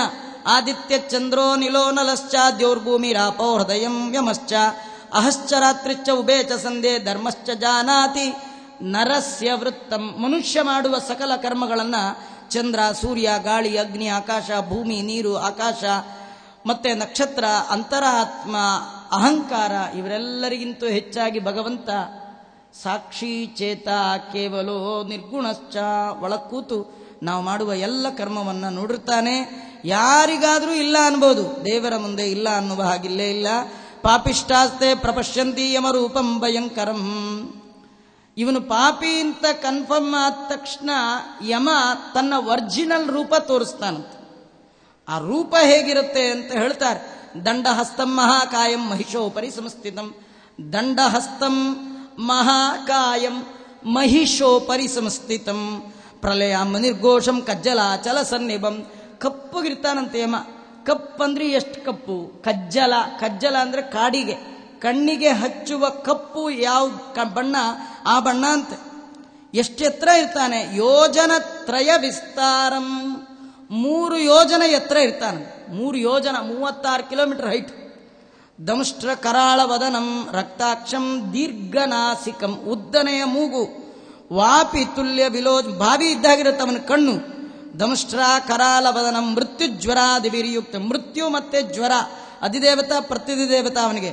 ಚಿತ್ರಗುಪ್ತೋಪಿ ಭೀಷಣ ಸರ್ವೇ ದೂತಶ್ಚ ಗರ್ಜಂತಿ ಯಮತುಲ್ಯ ತದಂತಿಕೆ. ಯಮನ ಹತ್ತಿರ ಇರೋರೆಲ್ಲ ಸ್ವಲ್ಪ ಯಮನ್ ತರನೇ ಇರ್ತಾರಂತೆ. ತಮ್ ದೃಷ್ಟ್ವಾ ಭಯಭೀತಸ್ತು ಹಾ ಹೇತಿ ವದೇತಿ ಕಲಹ. ಅವನ್ ನೋಡಿದ ತಕ್ಷಣ ಅಳುತ್ತಾನಂತೆ. ಅದತ್ತದಾನ ಪಾಪಾತ್ಮ ಕಂಪತೆ ಕ್ರಂದತೆ ಪುನಃ. ಜೀವನದಲ್ಲಿ ಎಂದು ಯಾರಿಗೂ ಏನನ್ನೂ ದಾನ ಮಾಡದೇ ಇರತಕ್ಕಂಥ ಮೂರ್ಖ ಅಳ್ತಾನೆ. ತಥೋ ವದತಿ ತಾನ್ ಸರ್ವಾನ್ ಕ್ರಂದಮಾನಶ್ಚ ಪಾಪಿನ ಶೋಚಂದಿಸ್ವಾನಿ ಕರ್ಮಾಣಿ ಚಿತ್ರಗುಪ್ತೋ ಯಮಾಗ್ನೆಯ. ಅಳುವ ಅವರನ್ನ ನೋಡಿ ಯಮನ ಆಜ್ಞೆಯಿಂದ ಚಿತ್ರಗುಪ್ತರು ಜೀವಿಗಳಿಗೆ ಹೇಳ್ತಾರಂತೆ, ಯಾಕೆ ಅಳ್ತಾ ಇದ್ದೀರಿ? ಯಾಕೆ ಹೋ ಅಂತೀರಿ? ಮಾಡಬಾರದು ಮಾಡಿದ್ದೀರಿ, ಈಗ ಅನುಭವಿಸ್ರಿ. ಭೋ ಪಾಪ ದುರಾಚಾರ ಅಹಂಕಾರ ಪ್ರದೂಷಿತ ಕಿಮರ್ಜಿತಂ ಪಾಪಂ ಯುಷ್ಮಾಭಿಹಿ ಅವಿವೇಕ ವಿವೆ. ನಿಮಗೆ ಅವಿವೇಕ ಜಾಸ್ತಿ. ಸಾರ ವಿವೇಕವನ್ನು ತಿಳ್ಕೊಳ್ಳದೆ ಅನ್ಯಾಯವಾಗಿ ಇಷ್ಟು ಪಾಪ ಮಾಡಿದ್ದೀರಿ, ಈಗ ಅನುಭವಿಸ್ರಿ. ಕಾಮಕ್ರೋಧಾದುತ್ಪನ್ನಂ ಸಂಗಮೇನ ಚ ಪಾಪಿನಂ. ಪಾಪಿಗಳ ಸಹವಾಸ, ಕಾಮಕ್ರೋಧ ಇವುಗಳಿಂದ ಇಷ್ಟು ಮಾಡಬಾರದು ಮಾಡಿದ್ದೀರಿ. ಕಪಿಲ ನಾಮಕ ಪರಮಾತ್ಮ ತನ್ನ ತಾಯಿಗೆ ತೃತೀಯ ಸ್ಕಂದದಲ್ಲಿ ಉಪದೇಶ ಮಾಡುವಾಗ, ಅಮ್ಮ ನನ್ನನ್ನು ಹೊಂದಲಿಕ್ಕೆ ಒಂದು ಉಪಾಯ ಇದೆ. ಏನಂದ್ರೆ ಸಜ್ಜನರ ಸಹವಾಸ. ಪಾಪಿಗಳ ಸಹವಾಸ ಎಂದೂ ಮಾಡಬಾರ್ದು. ಪಾಪಿಗಳ ಸಹವಾಸ ನರಕಕ್ಕೆ ದಾರಿ, ಸಜ್ಜನರ ಸಹವಾಸ ನನ್ನ ಮನೆಯ ದಾರಿ ಅಂತ ಇಲ್ಲಿ ಹೇಳ್ತಾರೆ. ನೀವು ಪಾಪಿಗಳ ಸಹವಾಸ ಮಾಡಿದ್ದೀರಿ. ತತ್ಪಾಪಂ ದುಃಖದಂ ಮೂಢ ಕಿಮರ್ಥಂಚ ನಿತಂಜನ ಕೃತವಂದಂ ಪುರಾಯುಯಂ ಪಾಪಾನ್ ಅತ್ಯಂತ ಹರ್ಷಿಣ. ಹಿಂದೆ ನೀವು ಪಾಪವನ್ನ ಮಾಡುವಾಗ ನಗ್ತಾ ನಗ್ತಾ ನಗ್ತಾ ಮಾಡಿದ್ರಿ, ಈಗ ಅಳ್ತಾ ಅಳ್ತಾ ಅನುಭವಿಸ್ರಿ. ಯಾವಾಗಲೂ ಕೆಟ್ಟದ್ದು ಮಾಡುವಾಗ ಚೆನ್ನ, ಅನುಭವಿಸುವಾಗ ಕಟ್ಟ. ಶುಗರ್ ಬಂದವನ್ ಲಾಡು ತಿನ್ನುವಾಗ ಚೆನ್ನ, ಆಮೇಲೆ ಮಾತ್ರೆ ತಿನ್ನುವಾಗ ಗೋಳು. ಯಾವಾಗಲೂ ತಿನ್ನುವಾಗಲೇ ಮಾಡುವಾಗಲೇ ಯೋಚನೆ ಮಾಡಬೇಕು, ನನ್ನ ಯೋಗ್ಯತೆನಾ, ಇದು ಮಾಡಬೇಕಾ ಇದು ಮಾಡಬಾರ್ದಾ ಅಂತ ವಿಚಾರ ಮಾಡಬೇಕೇ ವಿನಃ ಮಾಡಬಾರದು ಮಾಡಿ ಈಗ ಹತ್ರೇನು. ಕೃತಾನಿ ಯಾನಿ ಪಾಪಾನಿ ಯುಷ್ಮಾಭಿ ಪ್ರಭುನ್ಯಪಿ. ಮಾಡಬಾರದಪ್ಪ, ತುಂಬ ಮಾಡಿದ್ದೀರಿ. ನಮ್ಮಲ್ಲಿ ಯಾರಿಗೂ ಪಾಪಿಗಳು ಪುಣ್ಯವಂತರು ಇಷ್ಟೇ ವ್ಯತ್ಯಾಸ. ಮೂರ್ಖೇಪಿ ಪಂಡಿತೆ ವಾಪಿ ದರಿದ್ರೇ ವಾಪ್ ಶ್ರೀಯಾನ್ವಿತೆ ಸಬಲೆ ನಿರ್ಬಲೆ ವಾಪಿ ಸಮವರ್ತಿ ಯಮಸ್ಮೃತ. ಯಮ ಎಲ್ಲರನ್ನೂ ಒಂದೇ ರೀತಿ ನೋಡ್ಕೊಳ್ತಾನೆ. ಇವ್ರು ದೊಡ್ಡ ಆಚಾರ ಬಂದರು, ಪರವಾಗಿಲ್ಲ ಚೂರು ಪಾರು ಮಾಡಿದ್ರಿ ಬಿಟ್ಬಿಡು, ಇವೇನು ಗೊತ್ತಿರಲಿಲ್ಲ, ಹಂಗಿಲ್ಲ. ತಪ್ಪು ಮಾಡಿದ್ಯಾ ಅಷ್ಟೇ. ನಾನು ಯಾವಾಗಲೂ ನಾನು ಉಪನ್ಯಾಸ ಮಾಡುವಾಗ ಹೇಳ್ತೀನಿ, ಯಮನ ಹತ್ರ ಡಿಸ್ಕಷನ್ ಮಾಡಲಿಕ್ಕೆ ಟೈಮ್ ಇಲ್ಲ. ಯಮ ತನ್ನ ಬಳಿ ಬಂದವ್ರ ಹತ್ರ ಎಲ್ಲ ನ್ಯೂ ಟೈಪ್ ಕ್ವಶನ್ ಕೇಳ್ತಾನೆ. ನಾನು ಕೆಲವು ಪ್ರಶ್ನೆ ಕೇಳ್ತೇನೆ, ನೀವು ಎಸ್ ಆರ್ ನೋ ಅಷ್ಟೇ ಹೇಳಿ ಅಂತ. ಎಕ್ಸ್ಪ್ಲನೇಷನ್ ಇಲ್ಲ. ಯಮನ ಹತ್ರ ಹೋದ ತಕ್ಷಣ ಕೇಳ್ತಾನೆ, ನೀವು ದೇವ್ರ ಪೂಜೆ ಮಾಡಿದ್ರಾ? ಇಲ್ಲ, ನೀರು ಬರ್ತಿರ್ಲಿಲ್ಲ, ನಮ್ಮ ಮನೆಯವ್ರು ಸರಿ ಇಲ್ಲ, ಒಲೆ ಹಚ್ಕೊಡ್ತಿರ್ಲಿಲ್ಲ, ಪಾತ್ರೆ, ಅವೆಲ್ಲ ಹೇಳ್ಬೇಡ. ಸೇ ಎಸ್ ಆರ್ ನೋ, ಮಾಡಿದ್ಯಾ ಇಲ್ವಾ ಅಷ್ಟೇ. ಯಾಕಂದ್ರೆ ಅಲ್ಲಿ ಕ್ಯೂ ನಿಂತವ್ರದೆಲ್ಲ ಎಕ್ಸ್ಪ್ಲನೇಷನ್ ಕೇಳ್ತಾ ನಿಂತ್ಕೊಂಡ್ಬಿಟ್ರೆ ಯಮನ್ ಟೈಮೇ ಮುಗ್ದೋಗ್ಬಿಡುತ್ತೆ, ಇನ್ನೊಬ್ಬ ಯಮ ಬರೋ ಟೈಮ್ ಆಗ್ಬಿಡುತ್ತೆ. ಇವರಿಗೆಲ್ಲ ಶಿಕ್ಷೆ ಕೊಡ್ಬೇಕಲ್ಲ. ಅದಕ್ಕೆ ಯಮ ಏನ್ ಮಾಡ್ತಾನೆ, ಸಂಧ್ಯಾವನೆ ಮಾಡಿದ್ಯೋ ಇಲ್ಲೋ, ಇಲ್ಲ ನಂಗೆ ಮುಂಚೆ ಆಗಿರ್ಲಿಲ್ಲ, ನಂಗೆ ಗೊತ್ತಾಗ್ಲಿಲ್ಲ, ಓದ್ತಾ ಇದ್ದೆ, ಇನ್ನೆಲ್ಲೋ ಅಮೆರಿಕಕ್ಕೂ, ಅವೆಲ್ಲ ಬೇಡ. ಕೇಳಿದಿಕ್ಕೆ ಸೇ ಎಸ್ ಆರ್ ನೋ ಅಷ್ಟೇ. ಎಸ್ ಅಂದ್ರೆ ಮೇಲೆ, ನೋ ಅಂದ್ರೆ ಕೆಳಗೆ, ಇಷ್ಟೇ. ಅದರಿಂದ ನಮಗೇನು ಪಂಡಿತರು, ಇವ್ರು ದೊಡ್ಡವರು, ದೊಡ್ಡ ಆಚಾರ, ಇವ್ರು ಸಣ್ಣ ಆಚಾರ, ಇವ್ರಿಗೆ ಗೊತ್ತಿತ್ತು, ಇವ್ರಿಗೆ ಗೊತ್ತಿರಲಿಲ್ಲ, ಸಿಟಿಲಿದ್ರು, ಪಟ್ಟಣದಲ್ಲಿದ್ರು, ದುಡ್ಡಿದ್ದವ್ರದ್ದು ಏನಿಲ್ಲ ನಮಗೆ. ಮಾಡಿದೆಯಾ ಇಲ್ವಾ? ಸತ್ಕರ್ಮ ಮಾಡಿದ್ದೀಯಾ ಮೇಲ್ ಹೋಗು. ಶುಭೇನ ಕರ್ಮಣ ಸ್ವರ್ಗಂ ನಿರಂಚ ವಿಕರ್ಮಣ ಮಿಥ್ಯಾಜ್ಞಾನೇನ ಚ ತಮಃ ಜ್ಞಾನೇನ ಇವ ಪರಂಪದಂ ಚಿತ್ರಗುಪ್ತೇತಿ ವಾಕ್ಯಂ ಶ್ರುತ್ವಾ ತೇಪಿ ಪಾಪಿನಸ್ತದ ಶೋಚಂತಿ ಸ್ವಾನಿ ಕರ್ಮಾಣಿ ತೂಷ್ಣಿಂ ನಿಶ್ಚಲಾ. ಬಹಳ ಅಳ್ತಾರಂತೆ, ತಾವು ಮಾಡಿದ್ದೆಲ್ಲ ತಮಗೆ ಗೊತ್ತಾಗಿದೆ, ಏನು ಮಾಡಬೇಕು ಗೊತ್ತಿಲ್ಲ, ಕರ್ಕೊಂಡೋಗಿ ಇವ್ರು ಶಿಕ್ಷೆ ಕೊಡಿ ಅಂದರೆ ಅಲ್ಲೊಂದು ವೃಕ್ಷ ಇರುತ್ತೆ, ಶಾಲ್ಮಲಿ ಅಂತ ವೃಕ್ಷ. ಅದಕ್ಕೆ ನೇತು ಹಾಕಿ ಹಿಂದಿಂದ ಹೊಡಿತಾರಂತೆ. ಹೊಡೆಯುವಾಗ ಕ್ಷಮದ್ವಂಬೋಪರಾಧಂ, ಕ್ಷಮ ಮಾಡಿಬಿಡಿ, ಏನೋ ತಪ್ಪು ಮಾಡಿದ್ವಿ, ಇನ್ನೊಂದ್ಸತಿ ಬಿಟ್ಬಿಡಿ, ಇನ್ನೊಂದ್ಸತಿ ಮಾಡಲ್ಲ ಅಂದರೆ, ಕ್ಷಮಿಸಿ ಅಂದರೆ 2 ಜೇಟ್ ಜಾಸ್ತಿ ಆಗ್ತಾನೆ. ಸುಮ್ಮನಿದ್ರೆ ಅಟ್ಟೆ, ಕ್ಷಮಿಸ್ರಿ ಅಂದರೆ 2 ಏಟು ಜಾಸ್ತಿ. ಯಾಕಂದ್ರೆ ಅವ್ರಿಗೆ ಸಿಟ್ಟು ಬರುತ್ತಂತೆ. ಅಲ್ಲ ಕ್ಷಮಿಸ್ರಿ ಅಂತೀರಾ ನಮ್ಮನ್ನ? ಕ್ಷಮಿಸೋದು ನಮ್ಮ ಡಿಪಾರ್ಟ್ಮೆಂಟ್ ಅಲ್ಲ ಅಂತ. ಕ್ಷಮಿಸೋನು ಯಾರು? ನಾರಾಯಣ. ನೀವು ಚೆನ್ನಾಗಿ ಬದುಕಿದ್ದಾಗ ದೇವರಿಗೆ ಕೈಯೆಲ್ಲ ಮುಗಿದು ಉರಸ ಶಿರಸ ದೃಷ್ಟ್ಯ ಮನಸ ವಚಸ ತತ ಮಾಡಿ, ಸ್ವಾಮಿ ನಾವು ಮಾಡಿದ ಅಪರಾಧಗಳನ್ನು ಕ್ಷಮಾ ಮಾಡು ಅಂತ ಅಲ್ಲಿ ಕೇಳಬೇಕಿತ್ತು. ಇಲ್ಲಿ ಬಂದು ಕೇಳ್ತೀರಾ ಬೋಬ ಪಾಪ ದುರಾಚಾರ ಕಿಮರ್ಥಂ ದುಷ್ಟಚೇಷ್ಟಿತಂ ಸುಲಭಾನಿ ನದತ್ತಾನಿ ಜಲ ಅನ್ನಾನ್ಯಪಿ ಕ್ವಚಿತ್. ಸುಲಭವಾಗಿರ್ತಕ್ಕಂಥ ಅನ್ನ, ಒಂದು ತೊಟ್ಟು ನೀರು ಯಾರಿಗೂ ಕೊಡ್ಲೇ ಇಲ್ಲ. ಗ್ರಾಸಾರ್ಧಮಪಿ ನೋ ದತ್ತಂ ಶ್ವವಾಯಸುಯೋರ್ಬಲಿಂ. ಅರ್ಧ ತುತ್ತು ಕಾಗೆ ನಾಯಿ ಕೂಡ ಬಿಡ್ಲಿಲ್ಲಪ್ಪ ನಿಮ್ಮ ಎಲೆಯಲ್ಲಿ. ಕೆಲವರು ಊಟ ಮಾಡ್ತಾರೆ, ನೀವು ನೋಡಬೇಕು, ಎರಡನೇ ಪಂಕ್ತಿಯವರಿಗೆ ಕನ್ಫ್ಯೂಷನ್ ಆಗಿ ಹೊಸ ಎಲೆ ಅನ್ಕೊಂಡು ಕೂತ್ ಬಿಡ್ಬೇಕು. ಅಷ್ಟು ಕ್ಲೀನಾಗಿ ಊಟ ಮಾಡ್ತಾರೆ, ಬಳದು ಬಳದು ಬಳದು ಬಳದು. ಹಾಗೆ ಊಟ ಮಾಡಬಾರ್ದು. ಸರ್ವಂ ಸಶೇಷಮಶ್ನೀಯಾತ್ ನಿಶೇಷ ಘೃತ ಪಾಯಸಂ. ಘೃತ ಪಾಯಸ ಎರಡು ಮಾತ್ರ ಬಿಡಬಾರ್ದು, ಇನ್ನೆಲ್ಲವನ್ನು ಚೂರು ಚೂರು ಚೂರು ಚೂರು ಬಿಡ್ಬೇಕಂತ. ಯಾಕಂದ್ರೆ ಕಾಗೆ ಎಂಜಲೆಲೆ ಬಿಸಾಕಿದ್ರೆ ಕಾ ಕಾ ಅಂತ ಖುಷಿ ಈಗ ಬರುತ್ತಂತ. ನೋಡತ್ತಂತೆ ಏನು ಬಿಟ್ಟಿರಲ್ಲ. ಕಾಗೆ ಅನ್ನತ್ತೆ, ನಾನು ಹೋದ ಜನ್ಮದಲ್ಲಿ ಹೀಗೆ ತಿಂದು ಈ ಜನ್ಮಕ್ಕೆ ಬಂದಿದ್ದೀನಿ, ನೀನು ಈ ಜನ್ಮದಲ್ಲಿ ತಿಂದು ನನ್ನ ಪೋಸ್ಟ್ಗೆ ನೀ ಬರ್ತೀಯ, ನಿನ್ನ ಮಗ ನನಗೆ ಅಂತಾನೆ ತಂದಿಡ್ತಾನೆ, ಮುಂದೆ ಕಾಗೆ ಗಿಡಬೇಕು ಅಂತ ಇಡ್ತಾರಲ್ಲ ಅದೇ. ಹಿಂಗೆಲ್ಲ ಆಗುತ್ತೆ. ಹಂಗೆ ತಿನ್ನಬಾರ್ದು. ನಾಯಿಗೆ ನರಿಗೆ ಒಂಚೂರು ಏನಾದ್ರು ಬಿಡ್ಬೇಕಂತ. ಕೆಲವರು ಏನು ಬಿಡಲ್ಲ, ಯಜ್ಞಾನುಸಂಧಾನವಾಗಿ ಎಲ್ಲವನ್ನೂ ಚೂರು ಚೂರು ಬಿಟ್ಟಿರ್ಬೇಕಂತ. ಅಯ್ಯೋ ನಮಗೆ ಸಾಲಲ್ಲ, ಹಂಗೆ ಬಿಡಿಸಿರ್ತಾರೆ, ಇದು ಬಿಡೋದೇನಾಚಾರ್ಯ ಅಂತ ಕೆಲವರು. ಸಾಲದೇ ಇದ್ರು ಅಷ್ಟರೊಳಗೆ ಸಾಲಿಸ್ಕೊ, ಅದು ಇಲ್ಲದೆ ಇದ್ದವ್ರು ಎಷ್ಟೋ ಜನ ಇದ್ದಾರಲ್ಲ. ಅದರಿಂದ ಪೂರ ತಿಂದಂತೂ ತಿನ್ನಬಾರ್ದು. ಗ್ರಾಸಾರ್ಧಮಪಿ ಓದತ್ತಂ ಶ್ವವಾಯಸೋ ನಮಸ್ಕೃತ ನಾದಿತಯೋ. ಓಲಪ ಯಾರಿಗೇನು ಕೊಡಬೇಡ. ಮನೆಗೆ ಬಂದು ದೊಡ್ಡವ್ರಿಗೆ ನಾಲ್ಗೆ ತುದಿಲಿ ಒಳ್ಳೆ ಮಾತಾ, ಮಧು ತಿಷ್ಠತಿ ಜಿಕ್ವಾಗ್ರೆ. ನಾಲ್ಗೆ ತುದಿ ಒಳಗೆ ಜೇನುತುಪ್ಪ ಇರಬೇಕಂತೆ. ನಾಲ್ಗೆ ತುದಿ ಒಳಗೆ ಓ ಏನು ಬಂದ್ರಾ ಬನ್ನಿ ಏನು ತಗೊಳ್ತೀರಿ ಅನ್ಬೇಕು. ಕೆಲವರು ಮನೆಗೆ ಬಂದವ್ರಿಗೆ ಅಂತಾರೆ, ಅಯ್ಯೋ ನಮ್ಮನ್ನೆಲ್ಲ ನೀವೆಲ್ಲ ಎಲ್ಲಿ ತಗೊಳ್ತೀರಿ ಅಂದ್ಬಿಡ್ತಾರೆ. ಅಂದ್ರೆ ಅವ್ನು ತಗೋಬೇಕು ಅಂತ ಬಂದಿದ್ರು ಇವನು ಆಡು ಮಾತು ಕೇಳಿ ರಿಟರ್ನ್ ಹೊಟ್ಟೋಗ್ಬಿಡ್ಬೇಕು. ಹೀಗೆಲ್ಲ ಮಾತಾಡಬಾರ್ದು. ಮಾತಿನಲ್ಲಾದ್ರೂ ಒಳ್ಳೆ ಸವಿಯಾದ ಮಾತಾಡ್ಬೇಕು. ಕೆಲವರು ಅಂತಾರೆ, ನಿಮ್ಮ ಮಾತು ಕೇಳ್ತಾ ಇದ್ರೇನೆ ಹೊಟ್ಟೆ ತುಂಬಿದಾಗ ಅಷ್ಟು ಒಳ್ಳೆ ಮಾತಾಡಿ ಸಾಕು. ಗ್ರಾಸಾರ್ಧಮಪಿ ನೋ ದತ್ತಂ. ಒಳ್ಳೆ ಮಾತು, ಒಳ್ಳೆ ನಡೆ ನುಡಿ ಇಷ್ಟಿದ್ರೂ ಸಾಕಂತ. ಇದನ್ನೂ ಮಾಡಲಿಲ್ಲ, ಕಟುವಾದ ಮಾತನ್ನಾಡಿ ಮನೆಗೆ ಬಂದ ಅತಿಥಿಗಳನ್ನು ಹೊರಗಟ್ಟಿದೀಯಾ, ಇವತ್ತು ಅಳ್ತಾ ಇದೆಯಾ, ಅನುಭವಿಸು ಅಂತಾರ. ಮುಂದೇನಂತಾರೆ ನಾಳೆ ಸೇರಿದಾಗ ನೋಡೋಣ.